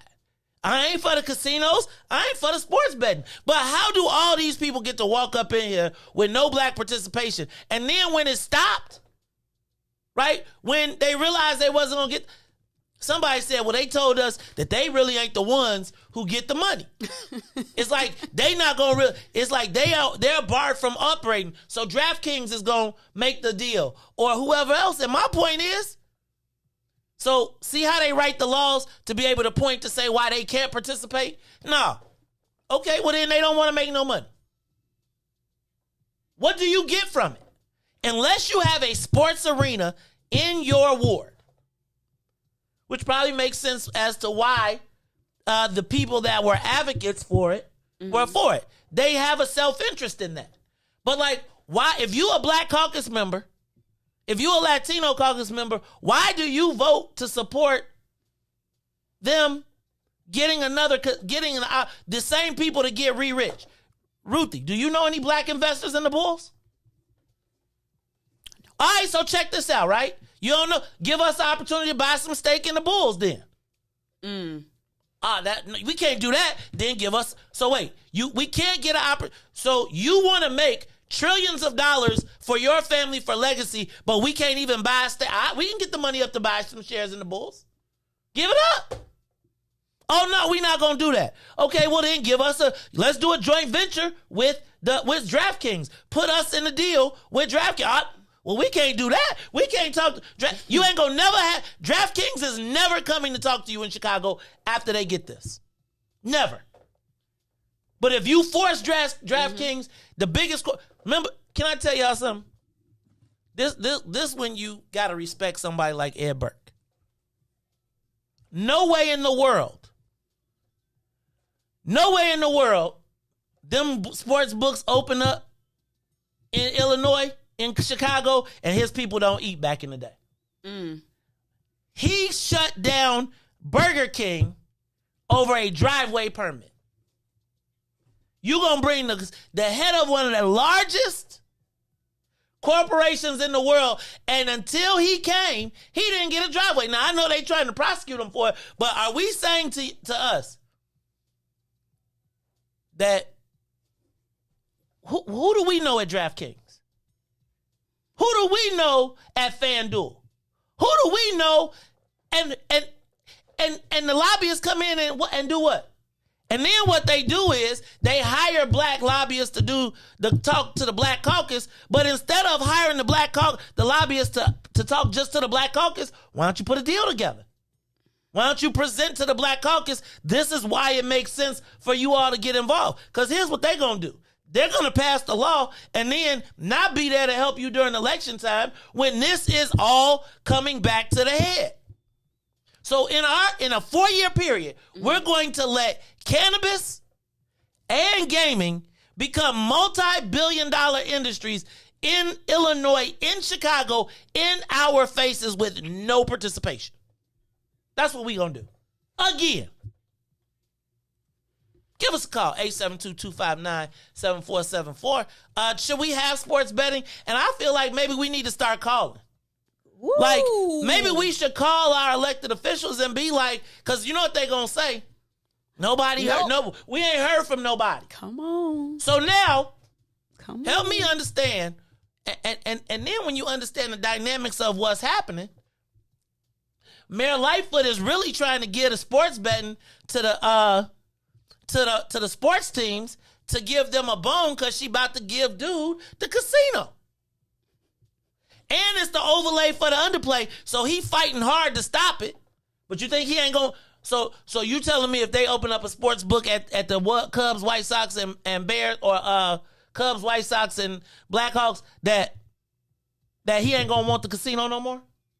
No, he's mad because he ain't going to be able to make an extra $100 million in profit, of which none of us are in. And this is the craziest part. Ruthie, for 2.5 years right here on this morning show, right out in the streets, I have been advocating for blacks in the gaming industry.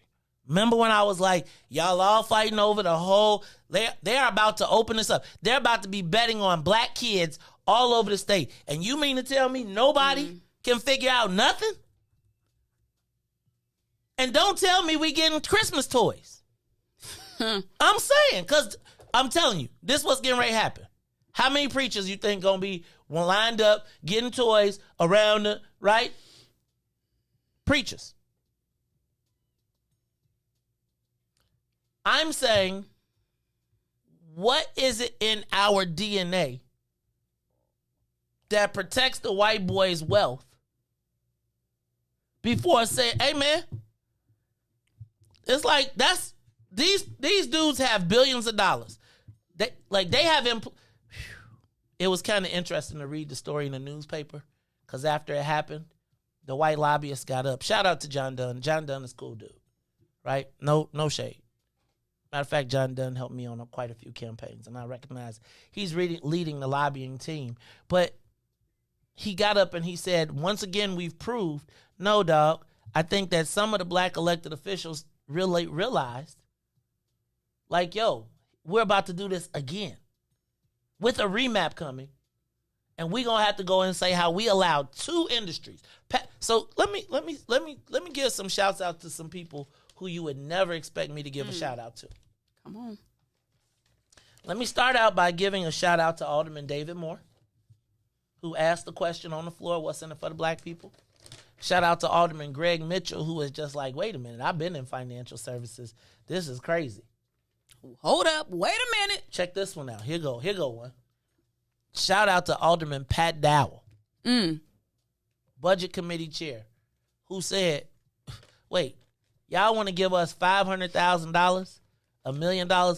That's paltry. She said it. She called it paltry. She did the math, right? Right. Paltry. Good word. I mean, she said, I'm sorry, I feel this is a paltry. Not a paltry. This is paltry. Here go the one that I never would have ever in a million years thought that and I'm probably going to get in trouble. Come on, at say the their name. crib. Say their name. Because I would have never in a million years thought that I would have given this guy any credit for anything. But even shout out to Alderman Brendan Riley, who, after all of the argument of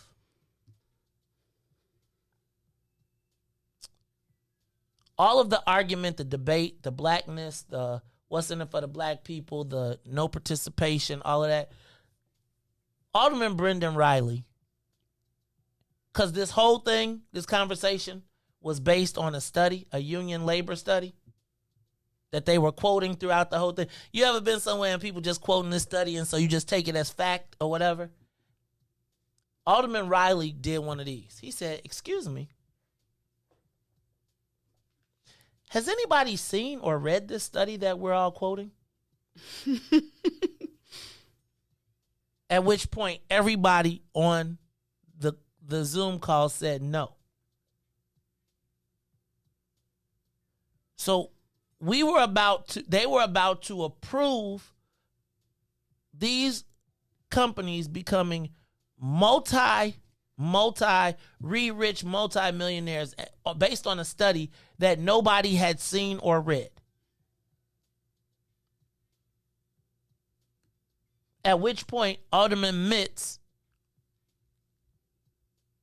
recessed the meeting. Now, just think about how crazy this was, that they were about to give these people multi-millions of dollars, no black participation, and nobody had read the study that they were quoting. Did you do what I told you to do about watching Dope Sick? Not yet. I'm gonna watch it though. Okay, so one of the things about Dope Sick is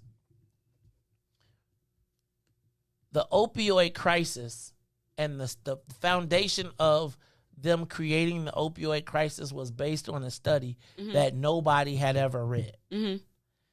So now you got this multi-million-dollar crisis across the country, and the feds one day say, have we ever seen this study? Now the whole country is addicted, and they find out that the study isn't really a study. It was a letter to the editor. Sponsored by the drug company. Not sponsored by the drug company, but the drug company took an excerpt from it. And so my question becomes, when does anybody have the ability to negotiate with Jerry Reinsdorf, Todd Ricketts, or Rocky Wirtz? You know how Jay say, we do it for how you did it to the Cold Crush? Like, think about these sports league owners, how they've treated black people, black bodies. Think about Colin Kaepernick. Think about every black basketball player or person who had to bow down, who you never had an opportunity to address their issues. And now they're coming to you to make another $1 billion and to secure their family's wealth for another 2 generations. And we ain't gonna ask, we ain't gonna demand nothing. Nothing. That's on the side of the sports betting. So what you saw was then the casinos took what happened, took advantage of our pain and suffering by saying that, see, and that's why. But casinos, what you doing for the black people? And again, telling me that you got somebody who we ain't never seen, never heard before, ain't touching the... We have been advocating. Let me be clear. Ruthie, it would be different if there wasn't a black group of people who have been advocating for blacks in gaming all of this time. Am I crazy? Have we not been? You're not crazy. So why is it that when we have our own advocacy group, the white folks can go around us? And like, my thing is, we understand the industry and the plays. So why not say, talk to our experts? Don't negotiate a deal for me when you don't know to understand. You don't understand how it works, how they get paid, where the money and the revenue is. It's kind of offensive. No, it's really crazy. It's like, so you spend all this time cultivating a space and nobody calls you and says, hey man, is this make a good deal for us? I just think the answer can't be trying to beat us all the time. It's like, that is not, we are protecting, there is not one white guy in this debate. No one black dude in this ownership debate. None. So anybody in the black, and again, unless you got a sports stadium in your area, in your ward, why are you supporting either of these groups? They should be bidding to show you how hard they're going to go for black folks. At every level. Not just supplier diversity. I don't want to just sell the chips. I got money. We can buy in. Sell us points. Do a joint venture. Don't let them tell you what can't be done. Tell them they can't make no money. Bet you they figure it out. It ain't even your... Let's go to the live line. It's the Mace Jackson Show. What do we got to do to get ourselves to the table where people see us? We can force the table. Talk to me, caller. I'm a little upset this morning. Caller, are you there? Hello? I can hear you. You on mute? Caller. All right, well, Riis, we got to let him go. Give us a call, 872-259-7474. 872-259-7474. Riis, let's take a quick break. I know I went a little bit over. So let's take a quick break and then we'll come back after these messages. Sports betting. Like, really? Like, how is it possible that we could potentially allow another multi-billion-dollar industry to open in our city without us getting a piece? Giving away our collective leverage for self-leverage. Maze Jackson Show will be back after these messages. The Maze Jackson Show will be back after this break. Oh, man. They done messed around and gave New Era Chicago their own radio show. What they do that for? You done messed up. So what we doing, bro? Man, we talking about power. Did you say power? Not rights and equality, but power. We ain't begging, we building. In that order, Chicago, and we got dope segments. Hey, yo, sis, holla at them. Peace and love, family. It's Sister E of New Era Chicago in the building, dropping the statistics, holistics, and of course the ballistics. Good for the mind, body, and the soul. Let's get it, family. And this your boy D Cook coming with straight facts. If you don't know, now you know. And this is your other sister, Omo Oya Music, coming in peace, love, and light, getting real with my people so we can quit with the bull spit. And this brother E, and I'm gonna wrap it up with the power surge. Listen, it's going down every Wednesday night, 5 to 6 p.m. Tell a friend to tell a friend. It's the Black Power Hour, New Era Chicago Radio on What's in It for the Black People Media. All power to the people. All power to the people.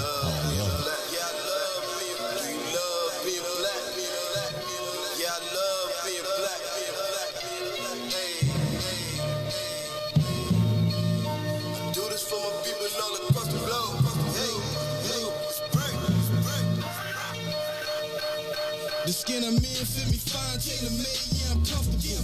And so it seems I'm still chasing my dreams. They told me, watch my steps, they want to pull the rug from under you. This is transparency, my life 3D. You live every word that I utter, reporting live from the gutter. Where the mind's hard to change, but we don't give up on our brothers and sisters. Cause we all need one another. The time's getting closer, revolution, feel it coming. I can smell it in the air. Inhale it, let it embody you. Because chances are the cops pull you over, they body you. Plus we don't trust each other, so there's just another obstacle. Why jump hurdles to make a change? It ain't optional. Olympian mindset in this booth with my binoculars. I see my vision getting clear, just as what a prophet do. My music touch the people's soul, black power gospel tune. So many styles, watch me kick them like they soccer moves. Falling rank and file, this is my platoon. Soldiers at attention, ain't no Willie lynching. This the program, who they think they kidding? Reinvent the system, total reconstruction of our mental stigma. This ain't a game, boy. Still they think I'm talking about Nintendo's, that's a shame, boy. Augment reality, better fix your brain, boy. I love my people, hope they love me black. I'm going hard and ain't no holding back. Watch me react, I put my fist up in the skies like a beacon for believers that one day we return to our greatest shit. We seek it all the glory we can obtain and keep reaching. I'm painting this picture, I hope you see it. Just what the theme is. I love being black. We turning up. I love being black. Say it loud, man. I love being black. One more time. I love being black. Hey. Well, how about you to sing these tunes too? Customize for you a little something you can groove to. Feeling good about yourself. Melanated mood muse. Always service humble pie. We don't care about who's who. Light brown or dark skin. This right here's for you too. We are the gods of the earth. Living proof truth. Say it loud if you black and proud. I salute you and that's a fact. Where you at? Let me hear you say it back. I love being black. We turning up. I love being black. Say it loud. Man, I love being black. One more time. I love being black. Hey. Super melanation, renovation of our databases. Gotta fix the trinity to make it past the matrix. There's a rabbit in the hole. Your decision, you gon' chase it or just shove it for complacency. Here's your motivation. Black power in your veins. Up to us to build a nation. European mental detox completely we erase it. Cause you can't keep fighting over old information. Probably bring it right back if you love being black. I love being black. We turning up. I love being black.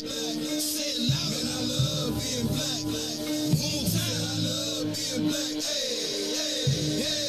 I do this for my people all across the You are listening to the Maze Jackson Show. I'm your host, Maze Jackson. Got my girl Ruthie Moore in the building, plus my man DJ Riis the Ruler. We talking sports betting in the city of Chicago. Yesterday, city council committees recessed after quite a bit of debate. And I guess my question is, why should anybody black does not represent a sports team be concerned about making them rich again? Like, what's the actual benefit except making them rich? And if it's all free money, cut us in. That's it. That's like all. These white folks betting on black kids playing basketball, black kids playing baseball, black kids playing football, black kids who, how many times will we see the story of a black college athlete that don't make it to the league, but made how many people rich in the process?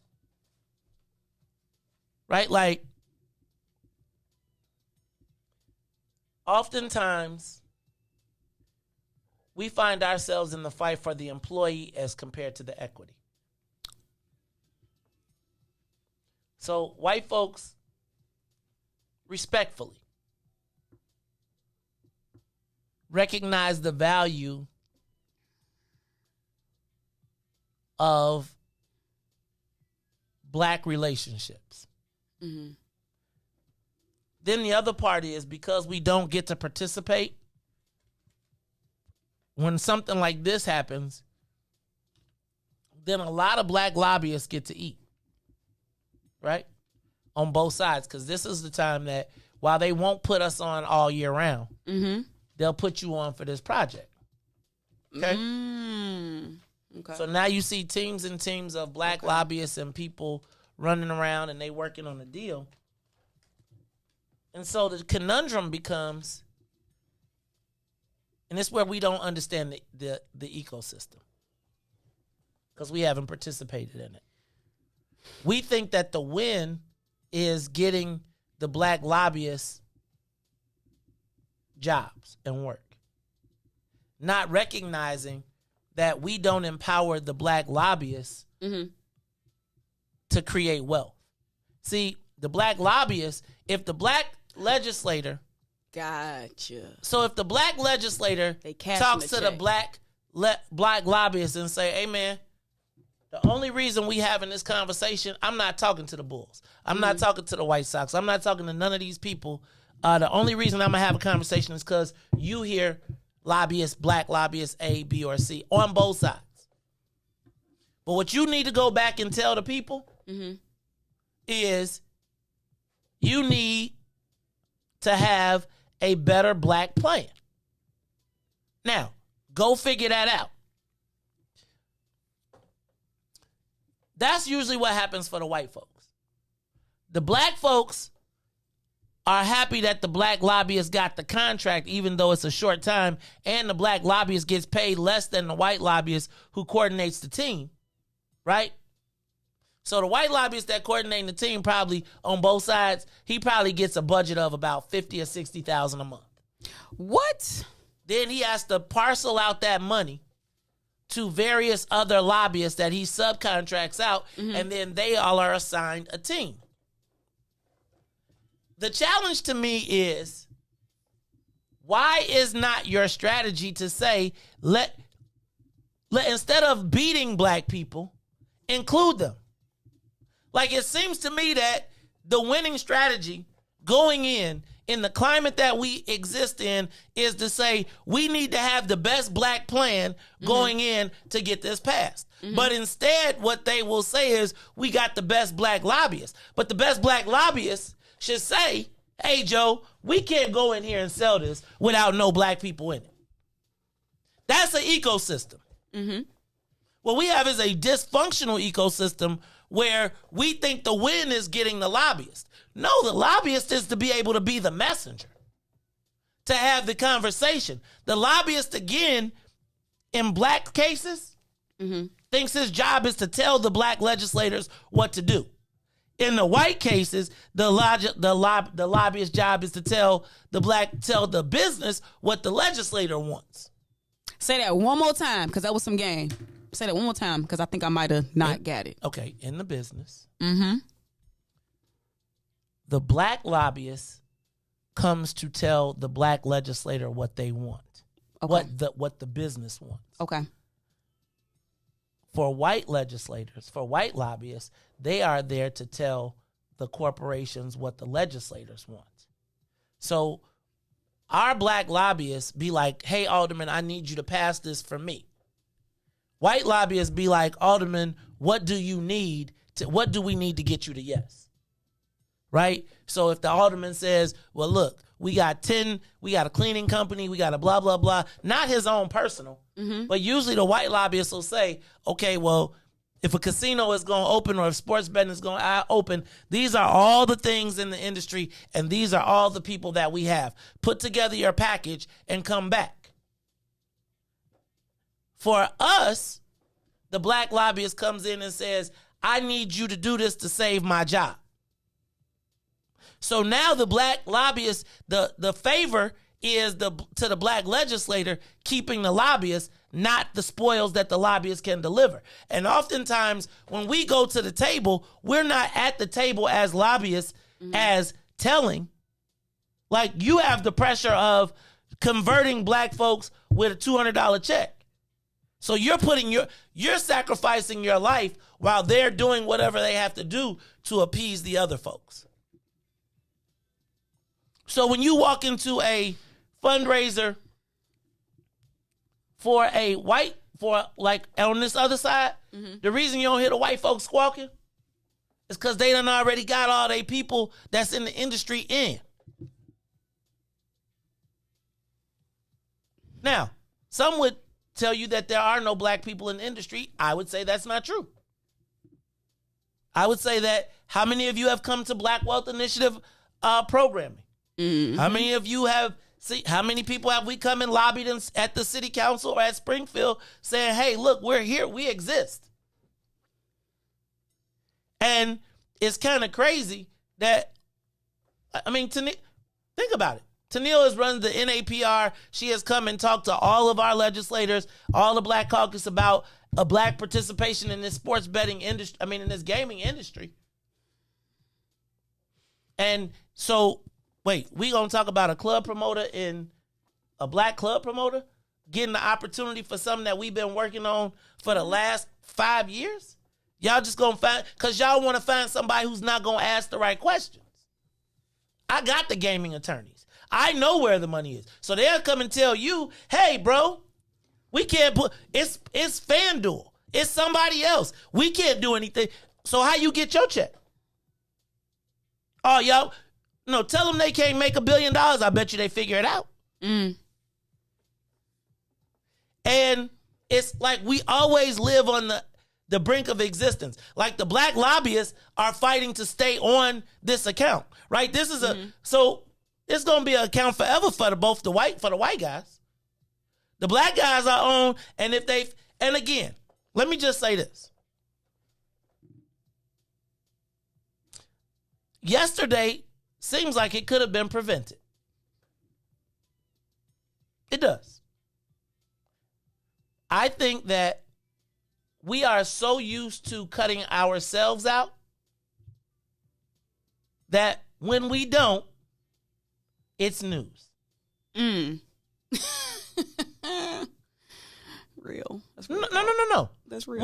We are so used to cutting ourselves. Like, it was unfathomable yesterday that something that the mayor, like, and we just learned yesterday that the equity ain't really the focus because we saw with the shot distribution.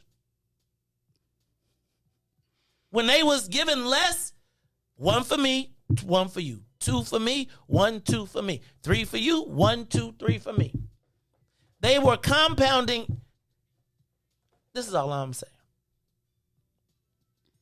How these guys could present to a caucus, to a city council that has 18 black members, 15 Latino, and feel comfortable walking in there to pass an ordinance with no game plan for that,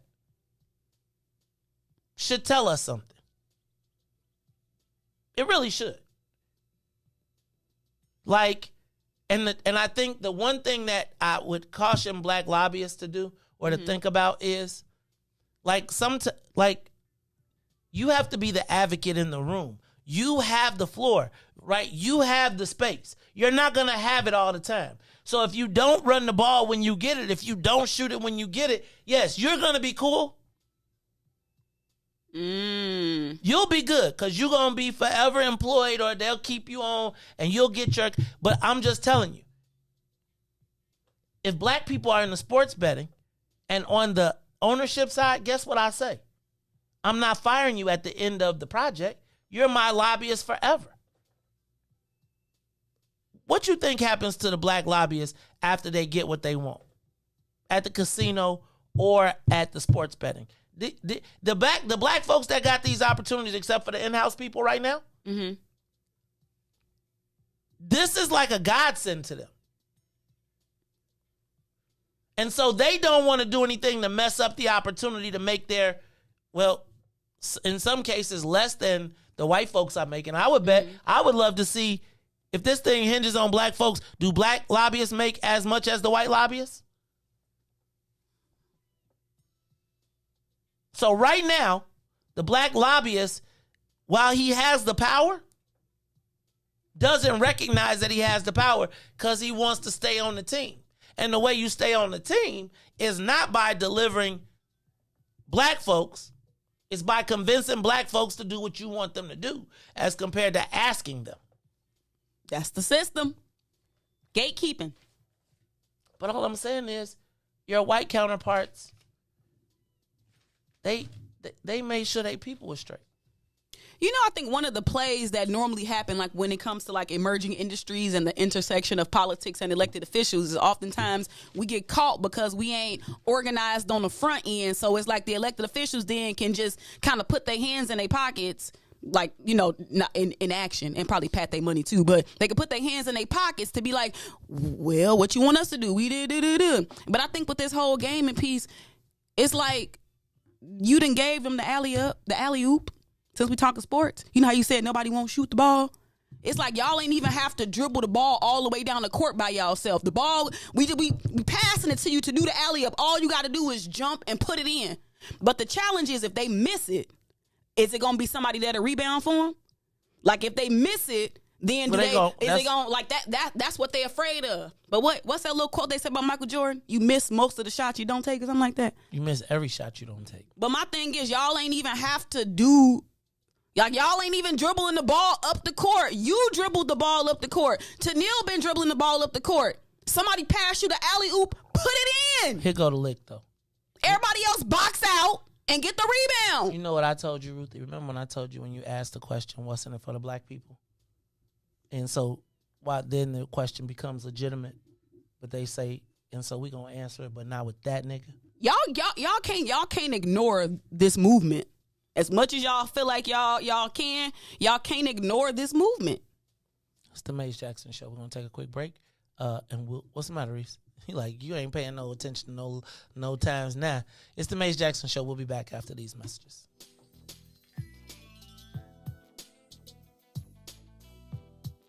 The Maze Jackson Show will be back after this break. WIIFTBP. Broken screen? Crash system? Are you in need of spyware or virus removal from your computer? Well, contact RPC Computer Repair in South Shore and let us help you with all your computer repair services and print needs. Need office or print production services, copies, scans, fax, or even notary service? Then stop by and support RPC Computer Repair and Print Shop located 1741 East 71st Street in the 71st Street corridor, newly revitalized South Shore areas, and let RPC be your one-stop shop, where we believe RPC is your PC. RPC Computer Repair is also a UPS access point where you can drop off and pick up your important packages. So let RPC be of service to you. Call RPC Computer Monday through Saturday, 8 a.m. through 6 p.m. at 773-966-4457. That's 773-966-4457. Visit RPC at rpccomputeringinc.com for more information.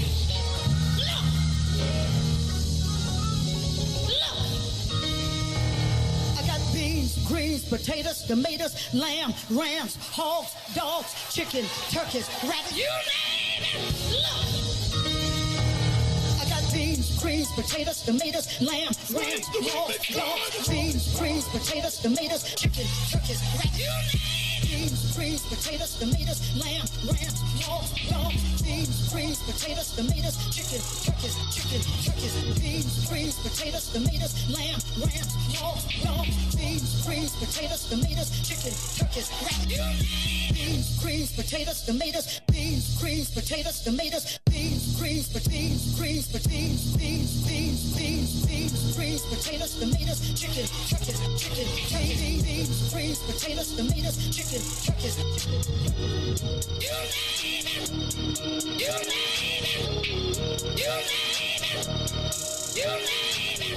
Good morning. What's in it for the Black People Media family? The time is now 8:08 a.m. and I'm Riis the Ruler with your traffic and weather update. And traffic on the Kennedy O'Hare to the Loop is now 43 minutes. Outbound to O'Hare will be 24. On the Edens, Deerfield to the Exchange, 52. Exchange to Deerfield will be 29. On the Eisenhower, Thorndale to the Loop, 52 minutes, 41 back out to Thorndale.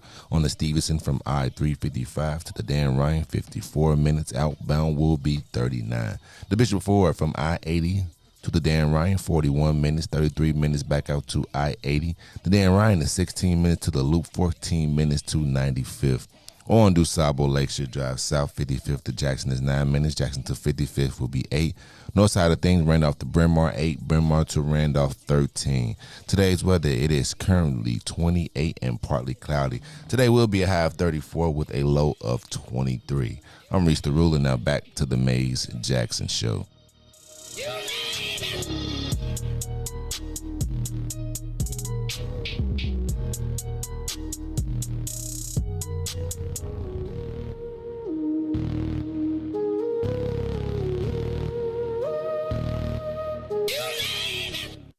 To the Mays Jackson Show. You are listening to the most dangerous show in the morning. This is What's in It for the Black People Radio. Mays Jackson, the most vociferous advocate for black people in the world. For Ruthie Moore, for Todd Stoger, I am the host of the Mays Jackson Show, asking every single day, what's in it for the black people? And if you don't like it, you can still tell them Mays said, Mayor Lightfoot, man, we ain't accepting that. We ain't accepting that. Let's go. Yeah. Let's get down to business and go ahead and address the facts, man. Lightfoot seems more lesbian than black. Rahm Emanuel's another case. He was just as tired. 50 closed schools left much to be desired. Police had Anjanette naked on that body cam. They suppressed the footage so it couldn't touch a lot of hands. Reminds me of that 16 shots in that cover up. Both of them similar, so I went and dug it up. George Floyd killed, a lot of riots happened in the town. Southside burned and they wouldn't let them bridges down. Grandmother sick, need a prescription and plus a couple groceries. You gon' have to travel just to get it now. COVID-19 out here shutting all the business down. Not enough SBA loans to even give around. So many failed businesses that you could put them in the pile. If you don't survive the pandemic, it's gonna sit you down. We sing, dance, play ball, entertain, and crack jokes. Government infested black neighborhoods with crack smoke. System that milked us so bad, we got lactose. Still trying to find out what's in it for us black folks. We sing, dance, play ball, entertain, and crack jokes. Government infested black neighborhoods with crack smoke. System that milked us so bad, we got lactose. Still trying to find out what's in it for us black folks. Shout out to Willie Wilson, hope one day you get to send it. We need some different players in the game to handle business. Too many shady characters like Madigan and Blago. But when you really break it down, it's typical Chicago. City full of gangsters, it's what the land was built on. Same streets with hood legends, DNA get spilled on. Carjackers out here lurking, trying to get they steal on. Looking for a block to put them Hellcat wheels on. Let us give bogus appraisals a red line. Car crackers out here getting minimal fair time. And I'm concealed carry, I stay with the pipe. But Illinois gun laws giving minimal rights. Stay up on the swivel, make sure I'm moving tight. Check all of my mirrors when I pull up to the light. Pick my homie up from out of town, man, he caught a flight. He was hella nervous, told him, shorty, this a way of life. We sing, dance, play ball, entertain, and crack jokes. Government infested black neighborhoods with crack smoke. System that milked us so bad, we got lactose. Still trying to find out what's in it for us black folks. We sing, dance, play ball, entertain, and crack jokes. Government infested black neighborhoods with crack smoke. System that milked us so bad, we got lactose. Still trying to find out what's in it for us black folks.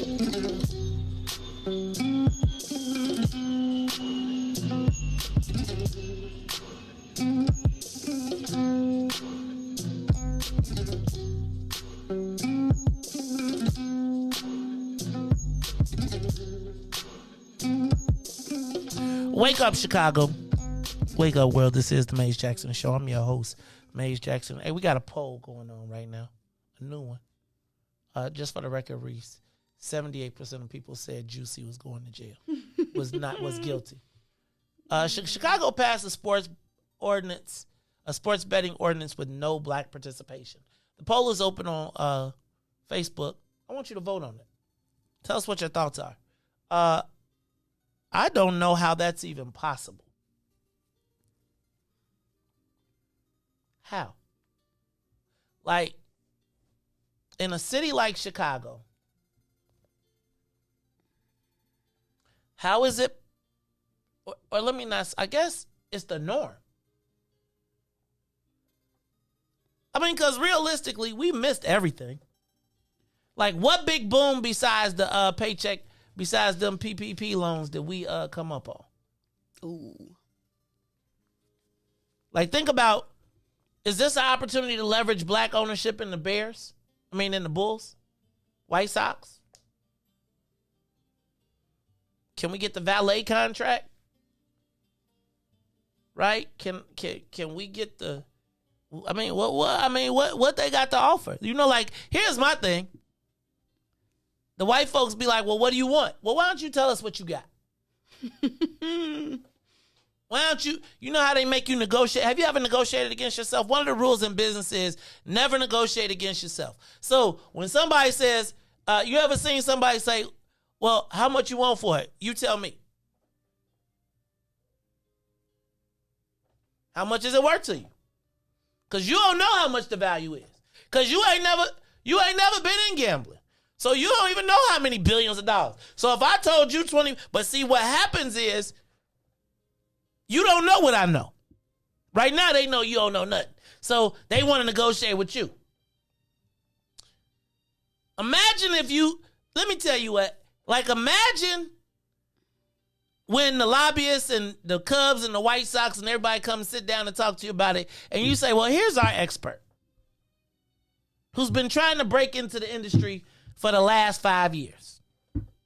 He's been forced to take every other alternative route, even though he's just, I'm smart, I can.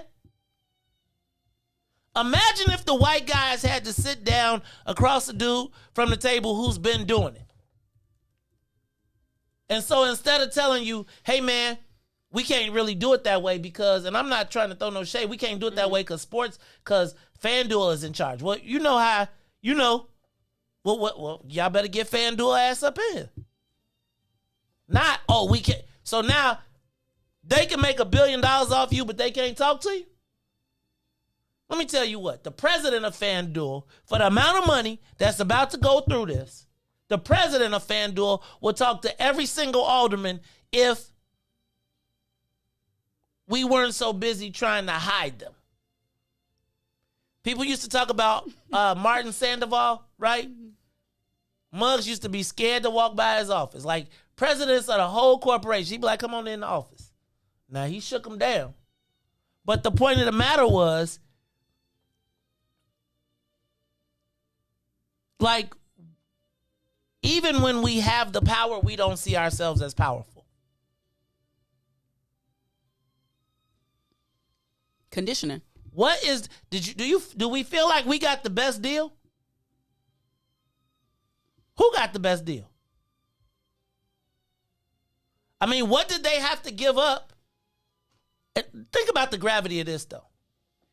These people was about to come try and do sports betting in the city of Chicago and convince us that all we should get out of the city is $500,000 to $1 million. Now, Ruthie, that'd be a lot of money to me, but for the city, as Alderman Greg Mitchell said, he said we spent that on lights today in the city.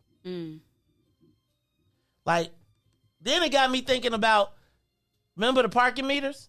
That's what I thought about. So y'all, hold on. So we gonna give a multi-billion-dollar, and can you imagine what the party would have been like, Ruthie, if yesterday they would have got that passed and they only had to pay $100,000 in $1 million in taxes, they'd have been like, we got them marks. They would have pulled it out of their wallet right then. Right, and then been like, oh, we hit a sweet lick.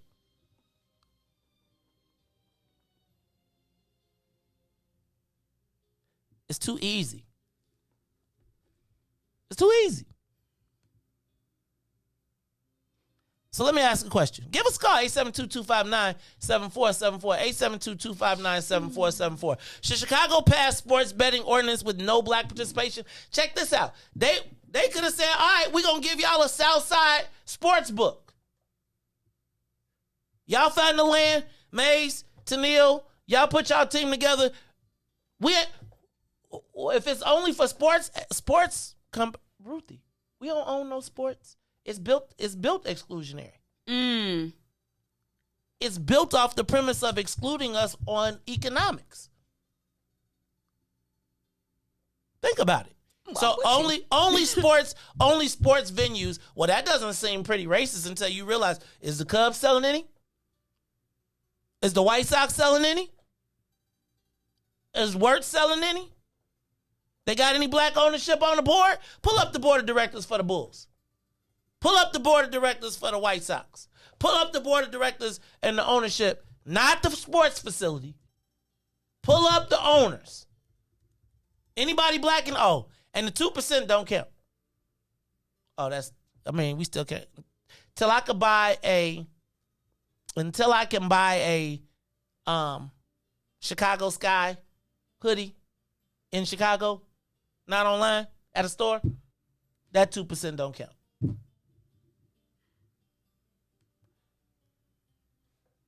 Do we see ourselves as less than? Do we think we don't deserve it? Why? Like,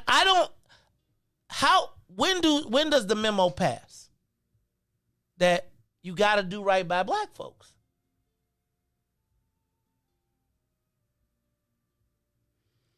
What the boards look like? I know with all the millions of dollars Michael Jordan made for the Bulls, he built the United Center. They call it the house that Michael Jordan built. I am sure Jerry Reinsdorf has at least 5 black members on the board of directors at the Chicago Bulls. What are we looking like? They look white to me. Hold on. Unless I ain't looking at the right people. Chicago Bulls. All the white people, all the black people that play, you mean tell me ain't nobody good enough? So they can play ball.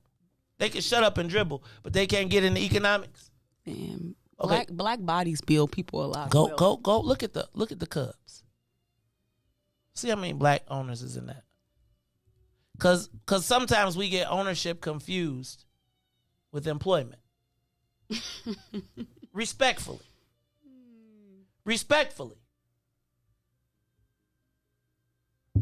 Black ownership, tell me. Maybe they just look light skinned. They don't look black to me. All right, I know the Blackhawks got somebody black. Look at the board of directors for the Blackhawks. Look up the board of directors for the Blackhawks. Because you got to explain to me who are the black people advocating for in this space? They don't got no pictures up. So I don't know if they black or not. I think you know. This is hockey. They ain't got no heaters in that mug. Can y'all tell me how does this happen? Like, really, how does it happen? Ruthie, the similarities between this and Pembroke are the same to me. Where the black people are completely left out of the conversation that is going to involve them. And there are black people involved in the ignoring of the black people. For a corporation that doesn't even have a vote. That a corporation that none of their people live in your so anybody from the, how does it happen? Like, do we not like each other? Do we see each other less than? Like, do we have a fundamental barrier in seeing ourselves on the same level as white people? Or is it that we want to be the only one? First of all, we got to accept the same level of being with amongst ourselves. Like we really, and that's what we've been conditioned to. I know it sounds crazy, but we've been conditioned to treat our own race like differently.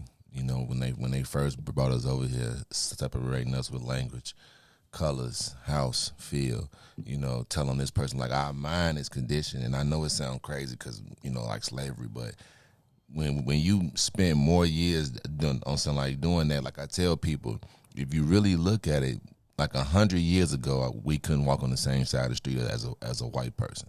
You know what I'm saying? So let's know, like somebody that's grandma right now is like 80 years old. They went through it. So that 80-year-old woman trained her kids based off what she grew up off of. You know what I'm saying? So, and then she was trained off what her parents and so the conditioning mindset. So we still at the beginning.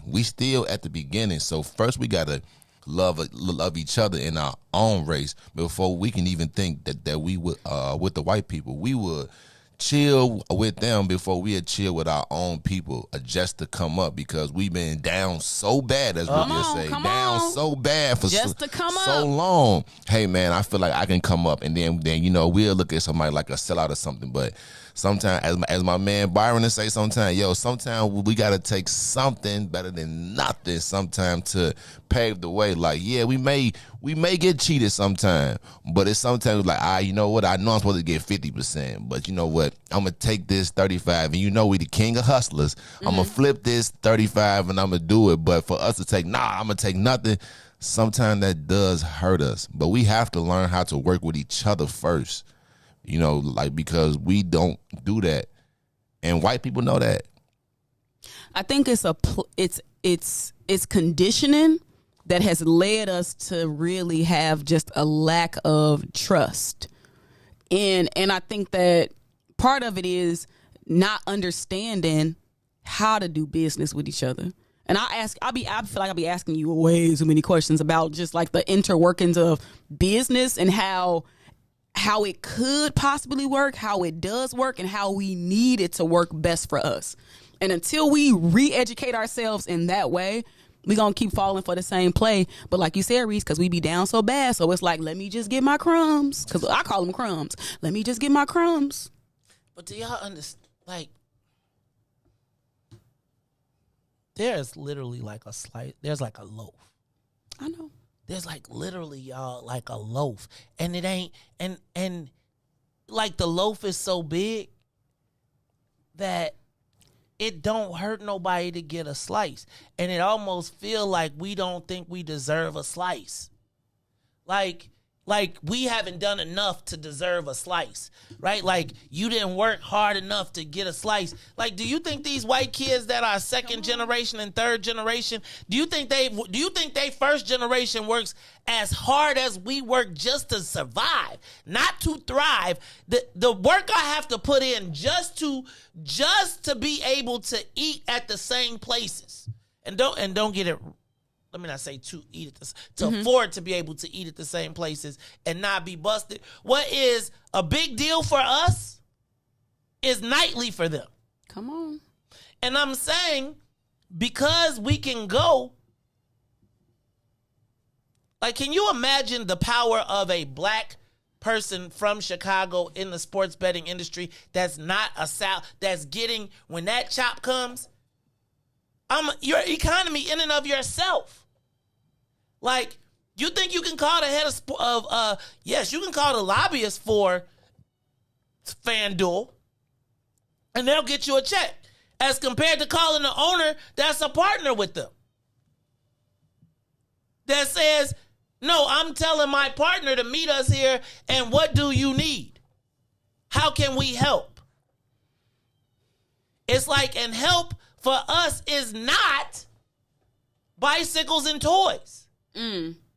It's like, we don't need another. I'm not saying, I'm not trying to fight a community center, but understand that it cost them $2 million to build a shell. Remember I told you, if you don't see no bricks, if you see a flat surface, they could knock that bad boy down cheap and start all over. So usually if they give you a community center, it's on some land that they can develop later for cheaper. I love, like, y'all got to understand that charitable giving is for moments like this. To put you in a position where you cannot be denied. How can I tell you no to $1 billion deal when I've been giving you $1,000 a year? Come on, that's what's happening in Pembroke. Another connection. I need to make $1 billion. I know that at a point in my life, I'm going to make $1 billion. I got $1 billion deal. So I'm investing now at $1,000 a year, $1,500 a year, $2,000 a year, so that in 10 years I could do $1 billion deal. And because I locked you in, you feel obligated because ain't nobody else doing it. Obligated. But now, that money that I spent was all an investment. Come on, It ain't I love you. It's investing to be in a position where you... Come on, Maze. Let me tell you. Would that I did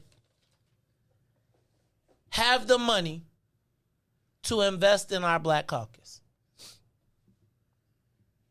Would that I had the money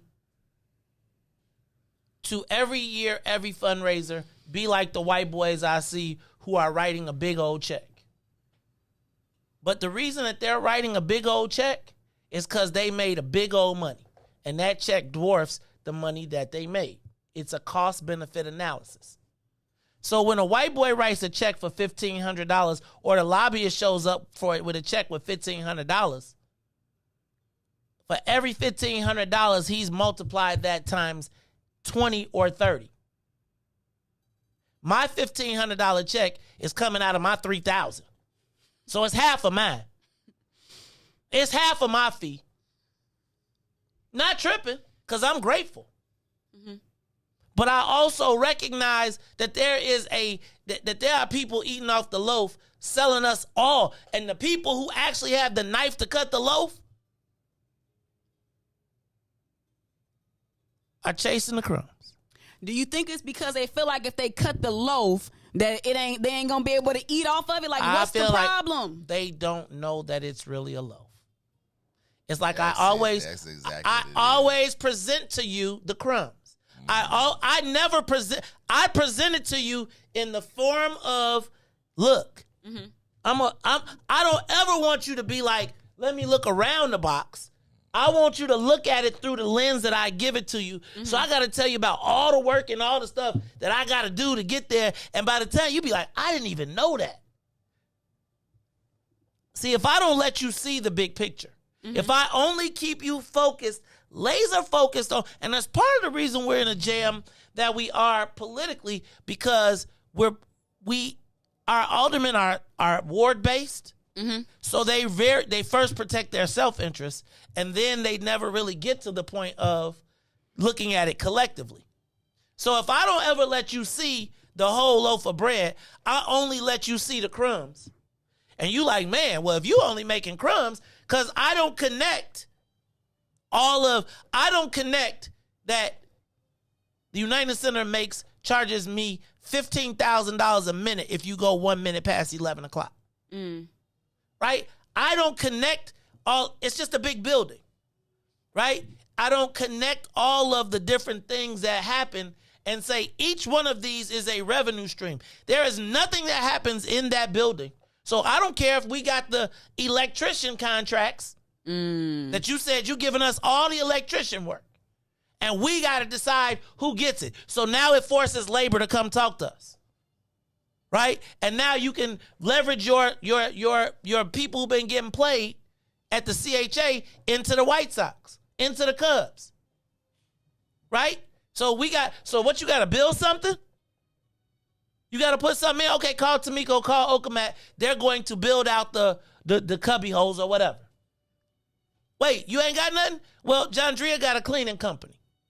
So who's going to clean those machines in those stadiums and specialize? Oh, no, you can put a package together. Mm-hmm. Don't tell me what you can't do. And I'm saying It's like it's simple just to pass it and don't have to do none of this because this takes work.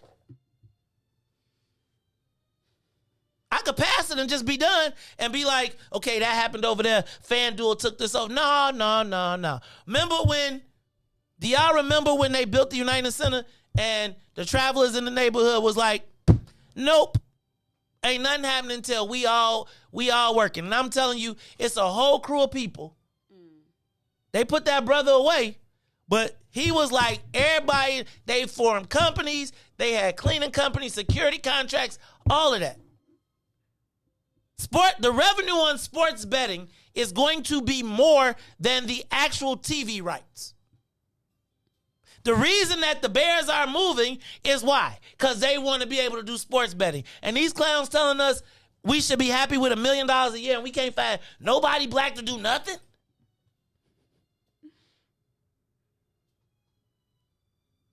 And if you black, show yourself and say what you got.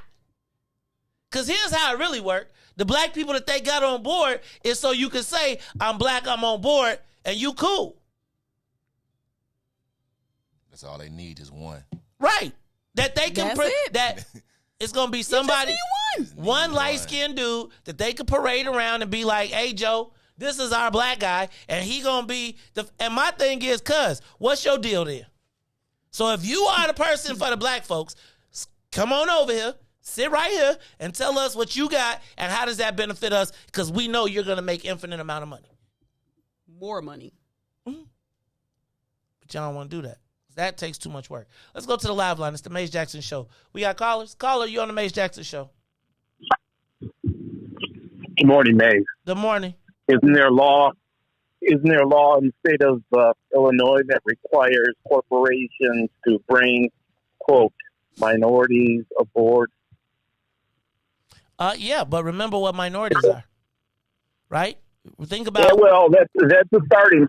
That's just the starting point. Okay. And of course, if our politicians weren't acting so much like novices, they would use that law to make sure that blacks are brought aboard these corporations, these cannabis corporations, these sports betting corporations, so that we can be a part of it.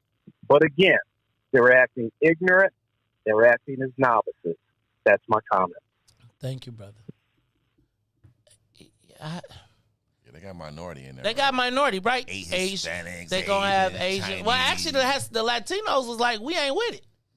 They jumped. Shoot, George Cardenas might as well did the Mace Jackson Show in his speech.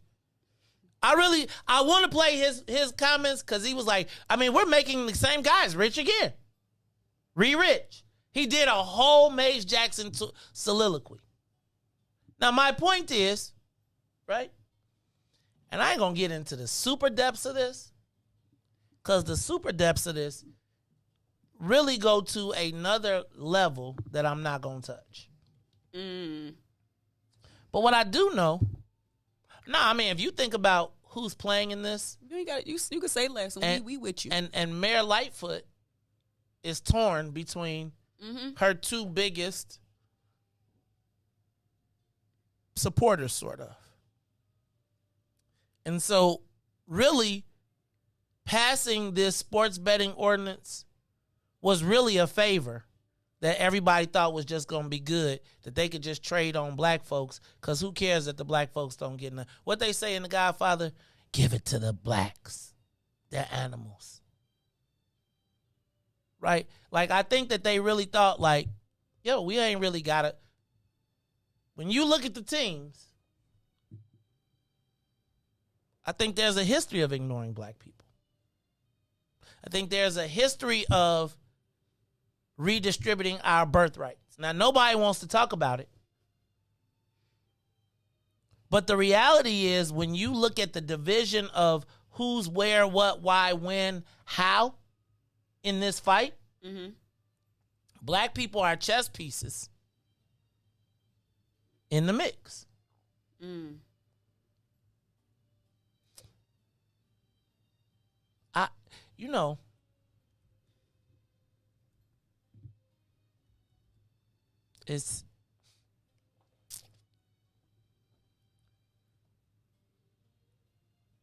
we as black people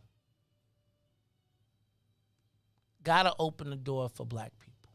We cannot see, like, ain't no black money in this being protected. Why are we protecting anybody's white's money? Nobody cries for a millionaire but black people who hope one day to be a millionaire. Make some. Make some. Force them to open up the partnership. There's shares. These ain't private held companies. They got shares. We can get our money up, even if we got to do it collectively. But don't tell us what we can't do. Tell me the white people can't figure out how we can get in because it ain't me. That's what the banks just said. Treasurer Conyers Irvin said we're going to diversify the municipal deposits. Right? And then the banks all said, all the small banks got put out. They said they couldn't keep up because the paperwork and everything. And so now, once again, we are protecting the corporations. And the corporations telling us why they can't do nothing with black folks. Talking to black folks telling us why we can't do something for black folks. What favors do they owe you? The favor, so we are clear, is that if they get it. Because no matter what they got to give up, they're going to be in profit. Now, how much profit you going to make and how much are you going to allow them to make without ever having to come say, Dad?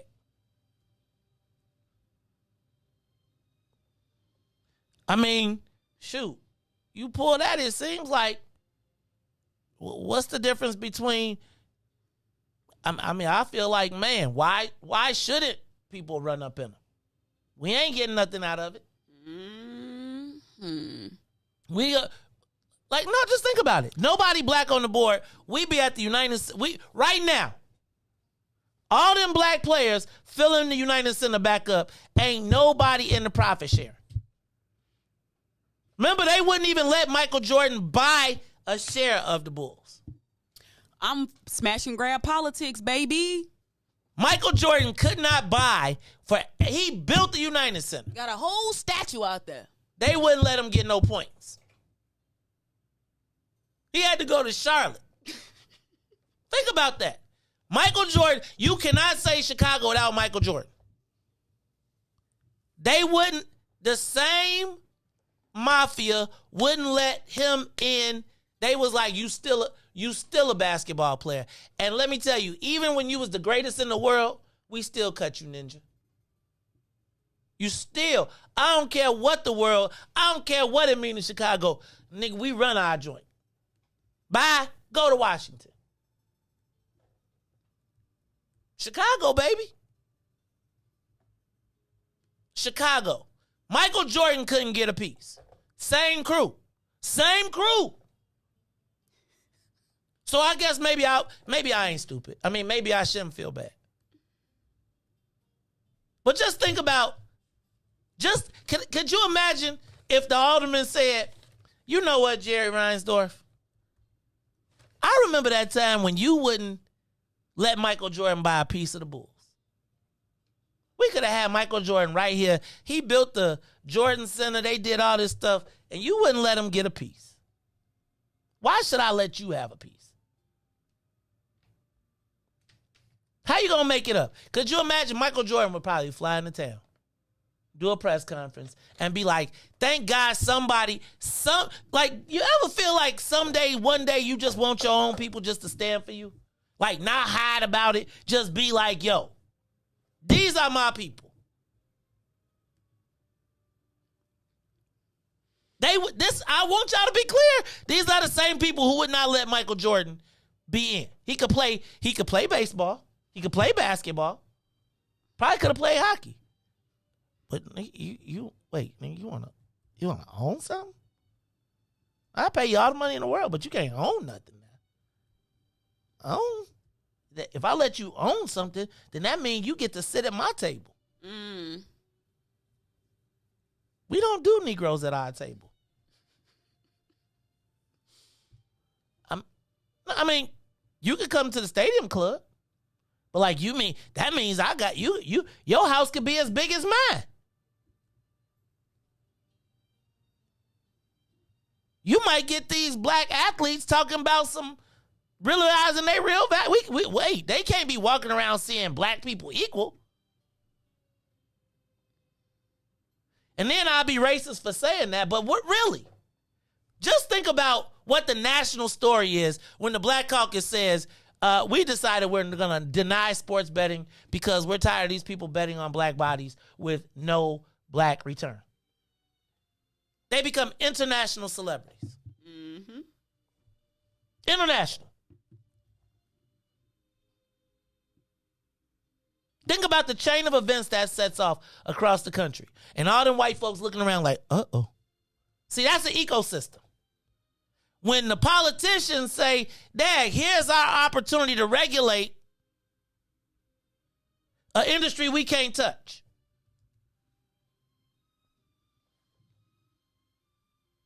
Now think about it. Ever had an issue with the White Sox, the Cubs, the Bulls?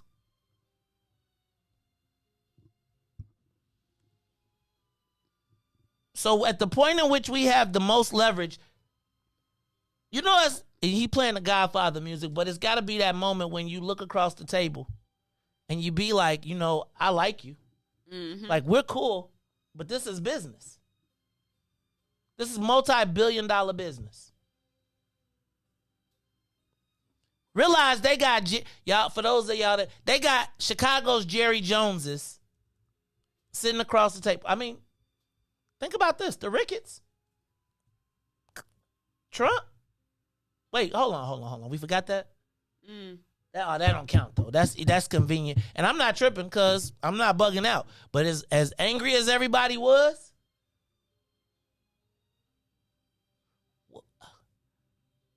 okay, I be talking too much, Stoner. I'm sorry. No. I just be thinking, like, how are the, like... You ain't talking too much. How does this work? It don't work. That's why we got to burn it down. It don't work, Maze. That's why we got to burn it down. Can't keep doing stuff the same way. Because when it comes time to tip the alley-oop in, it doesn't happen. You can draw up the best play. But if your players ain't going to execute, then that's why I say that. Can y'all call the alderman or something? Got to be different. We got to do something. What should we do? Because you know they're going to try and pull it today. Like, I want to know what the deal is that they cut. So can I suggest this? Can I be 100% transparent? I think I try to be all the time. Y'all know I've been adamant about advocating about blacks in gaming since forever. Remember I told y'all a couple weeks ago I went down to Springfield just to advocate for our space. Shout out to the hater who was out there telling people that I was down there trying to meet with the Republicans. What? I'm trying to get my money in the world. And it's to the haters that, like, leave me alone. Make your name off your own stuff. Mm-hmm. Right? Don't when things get tough, then you want to be like, well, Mace. No, don't be using me. I'm all about, for the last 2 years, besides what's in it for the black people, there's not probably anybody I haven't talked to about blacks being in gaming. And I'm not talking about video games, because that's what you was talking about. You got a PS3? 05, y'all. Right? We've been studying the industry. We've been at all the conferences. We've been to all the games. We got the kiosks. We have equipment. We have all of this stuff. Infrastructure. Been building it.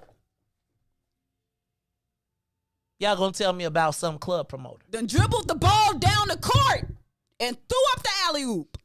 And said to every black person I could get my hands on, please join us in this industry. Please, as we try to build our space.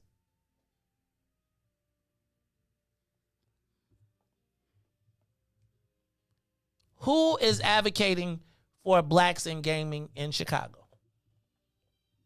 So when you go pull some people off the shelf and insert them into the argument, of course they're going to agree because they don't know what they're supposed to be looking for.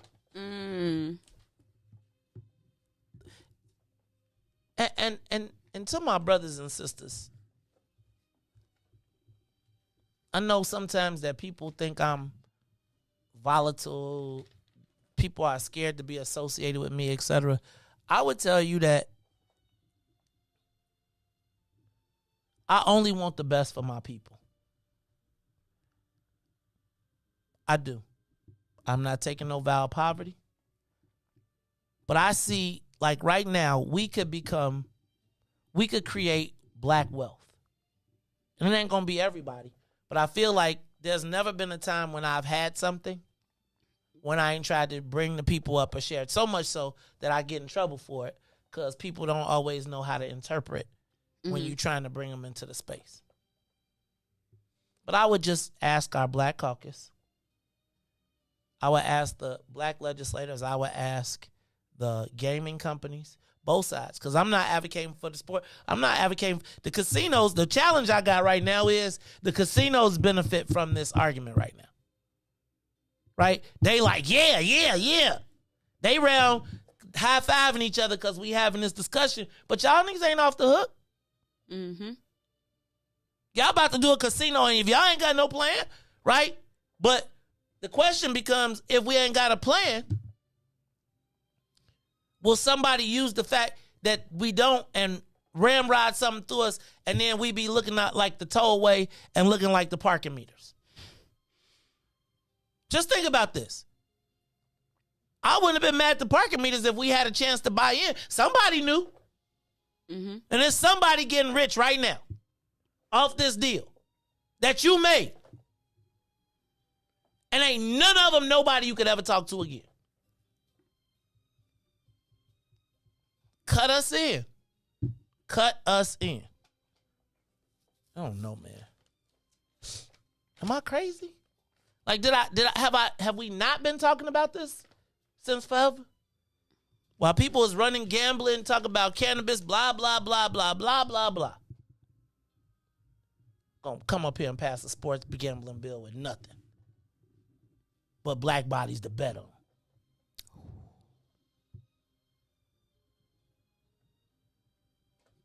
And right now, there's an auction going on to find out which black person will step up in front of this, not ask for much, and take the hits. And there's going to be plenty of volunteers.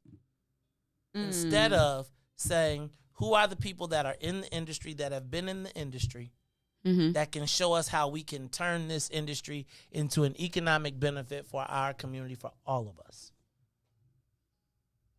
I'm going to eat. But we got a plan for the rest of us. Whew.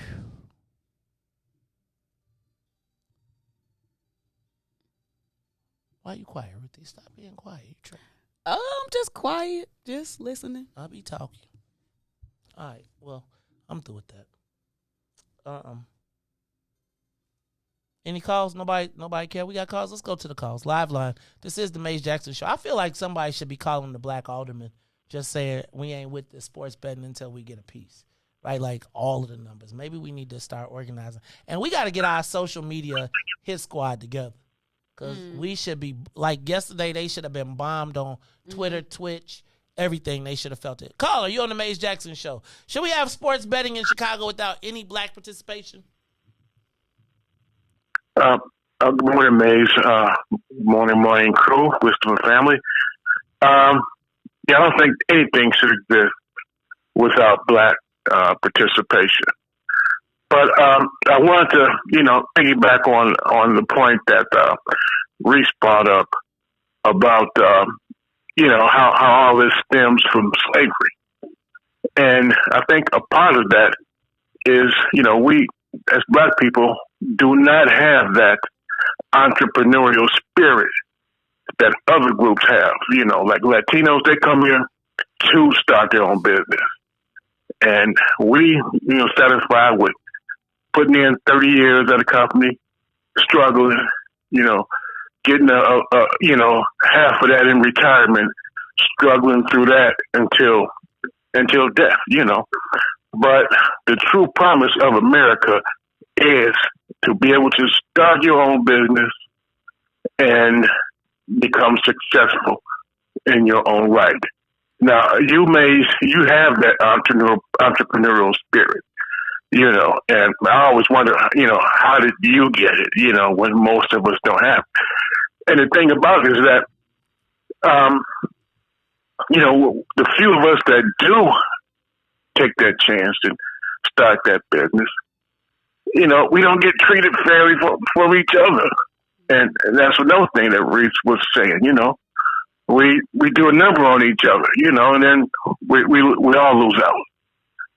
So, you know, we have to change that, you know, because that's where you gain power is through, you know, social and economic justice. And, you know, that, I think, you know, I mean, slavery did it. Now, 40 years of slavery, that did a number on us and generations, you know, to come.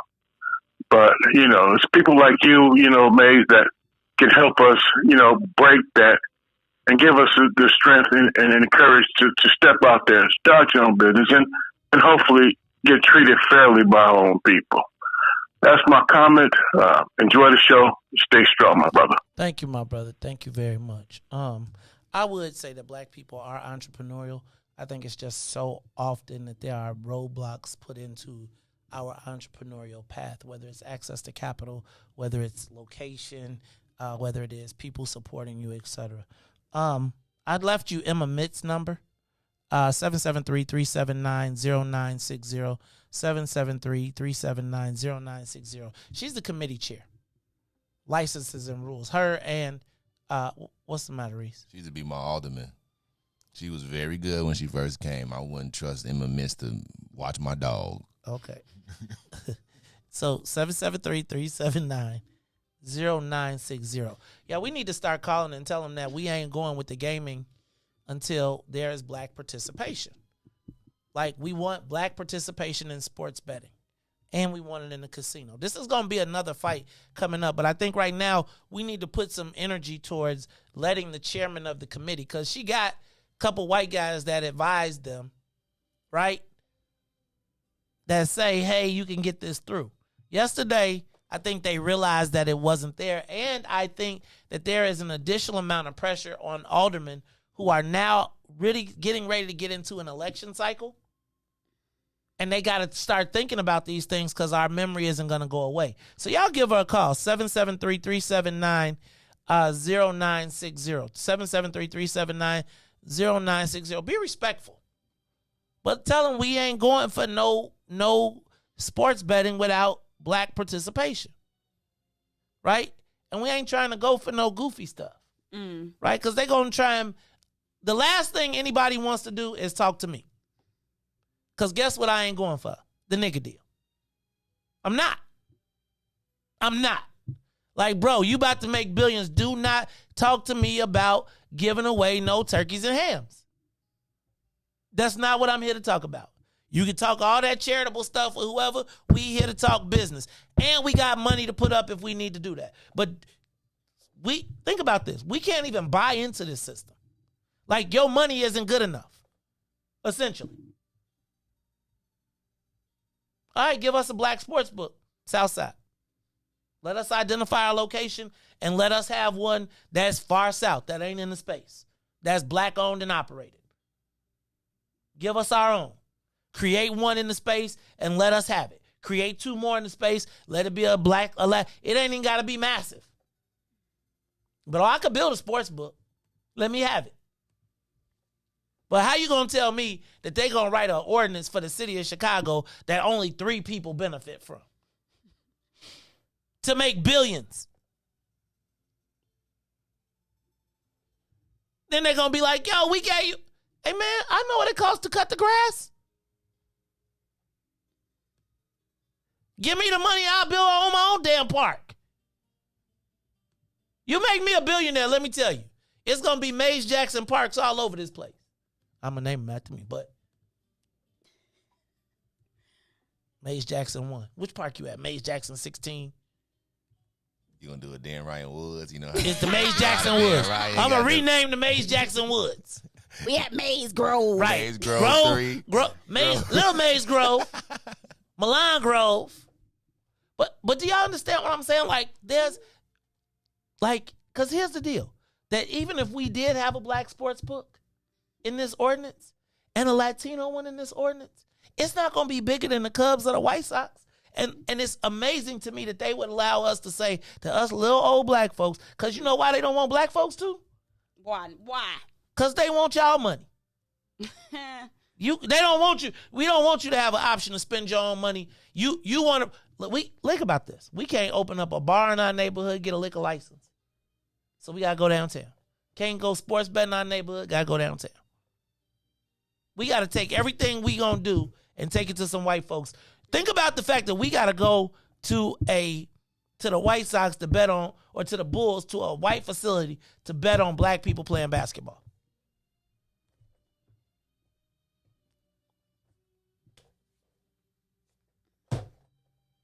How about team up with me, Mark Aguirre, and a group of black sports athletes, and we build a black sports book, Otis Wilson, and find our superstar athletes, and we all partner and build, and you give us a sports betting license, and we'll put it on the south side. Far south. On the west side. But to say we going to pass a law and it's only good for us 3 billionaires. Ain't going to work. The Maze Jackson Show. You about to not even be here for us. You gonna be on the beaches of the Bahamas. Thinking about this though. Thinking, pass me another coconut rum. You like, you're right. Yes. Well, let me tell you, enjoy the all-inclusive, because it you, is. Mace. Now, let me tell you, if I were you, what? When you get to the duty free, Mhm. pick your favorite. Right? Yeah. Pick your favorite. Cause a lot of times in the joint they water them down a little bit. Yeah. And I'm sometimes, I'm top shelf. So buy you a top shelf bottle, take it with you, and then get the mixers. And touch it up, and enjoy yourself. Have Great a good old advice. time down there. Do not talk to Dexter St. John. So if a dude walks up to you Who on the need a beach, green card? but what is a beautiful lady like you doing on the island all alone? Who need a green card? You gonna be right, but you seen how that work out, right? Then they don't be wanting to clean. They don't be wanting to... y'all. I'm sorry to preach like this, but these are the moments where I just want to pull my hair out because, like, y'all understand that the VGT industry, right? Which is those video, like the Lotties and Dotties and all them pubs and all that. You know, they do over $80 million a month in business. A month. Sports betting is going to be bigger than that. And just like cannabis, none. Y'all check me out today. I'm going over to Corey Brooks's. I'm going up on the roof. You going on the roof? I'm going on the rooftop today around lunchtime. So I will be going live from up there today. What's the matter, Reese? Oh, just it's cold. I'm going live for lunch and back. But Corey Corey be messing with them billionaires. So he probably got a heated tent. He got like a porta potty on the roof, the whole thing. Look, Ruthie, you'll be back when? Depending on when Dexter say. I need my mic, my bad. Probably like next Thursday. Damn, G. All right. Hold it down. And don't be acting funny when I come back, Reese, because you was acting funny yesterday. No, I'm just... He was upset that you was back. I know. He was like, I did my Juicy Smoothie impression, and you talk. Ain't even let me say it. And look, I'll go in the comments. He said, what happened to my Juicy? Yeah. Juicy. That's my song. That was they gonna play him walking out. Free man. And then they go, Jigga Kelly, not guilty. Right, they gonna don't stop invoking his name. That man ain't Juicy. Oh, Reese, no. Reese, you will not be PR crisis management for the Pied Elvis, Piper. As long as they keep saying Elvis, for the Pied Piper, you cannot Elvis did not mess with little black girls. 15. So he I can't worry about everybody else. I got 99 problems. Hello. Ain't one. Hello. Hey man, What you say? We got love on ourselves. Right in the car, put on TB2. Reese, but then Reese just get through saying, we need to love on each other. TP2. That was like one of the best albums. Oh my all goodness! time. With Like, Ignition on it? 12. No. Yes, that does have Ignition on that. TB2.com does have TB2. Oh, then maybe I think I'm thinking TP1. What's the greatest love? That's TB2. Oh, TP2 is off the yes, chain. sir. I don't listen to it though. It just really hurt. You dang, cause that bro. No. Don't go down the rabbit hole. Okay. Can we talk about something else besides him before we end the show? Yes, we can. Chaos. No, just playing. And on that note. Okay, wait, Maze, what do you think is a good, like, what should people be doing today? Watching a meeting, tweeting, like, what do you think? I think today, as many people that can call Alderman Emma Mitt's office black and say, let me think. No sports betting until we get black participation. What's in it for the black people? No sports betting. What's in it for the black people? Respectfully, no sports betting. What's in it for the black people? Ask to speak to them. Feel free to call any of your black aldermen because they're all going to have a vote on this. So they should know that we care, right? And I'm shamelessly letting you know that this is my space. I have been in this space. I have been trying to cultivate this space even when everybody else was trying to distract me with cannabis. Please, and I will bring back the spoils. But there are billions of dollars to be made. Billions. And there's not a black sports book anywhere in the city or the state. And they're about to make 3 white men richer again. Off black bodies, y'all. Don't forget about the black bodies. And don't let the Latinos tell you. They'll be like, it's soccer now. But we taking that too. Shoot. Anyway, this is the Maze Jackson Show. I am your host, asking every single day. Oh, no. So for Maze and Reese, Ruthie, what's dude's name again? Todd. Shoot, if we're going to mention Todd, we might as well say Sonya too. What up, Sonya? What up, Sonya? She done came back on social media. I've been seeing her moving around there. I am the host of the Maze Jackson Show, asking every single day, what's in it for the black people? If you don't like it, still tell them. Maze said, we out of here. Peace.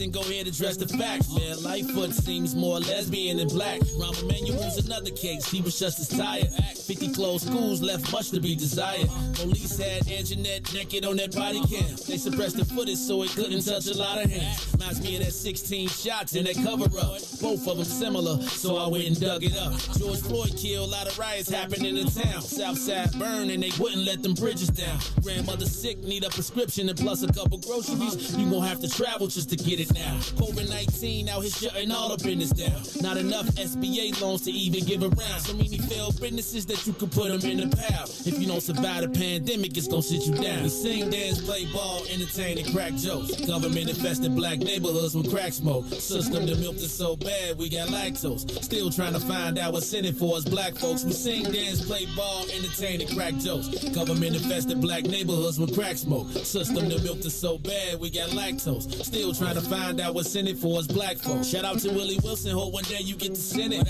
We need some different players in the game to handle business. Too many shady characters like Madigan and Blago. But when you really break it down, it's typical Chicago. City full of gangsters, it's what the land was built on. Same streets with hood legends DNA get spilled on. God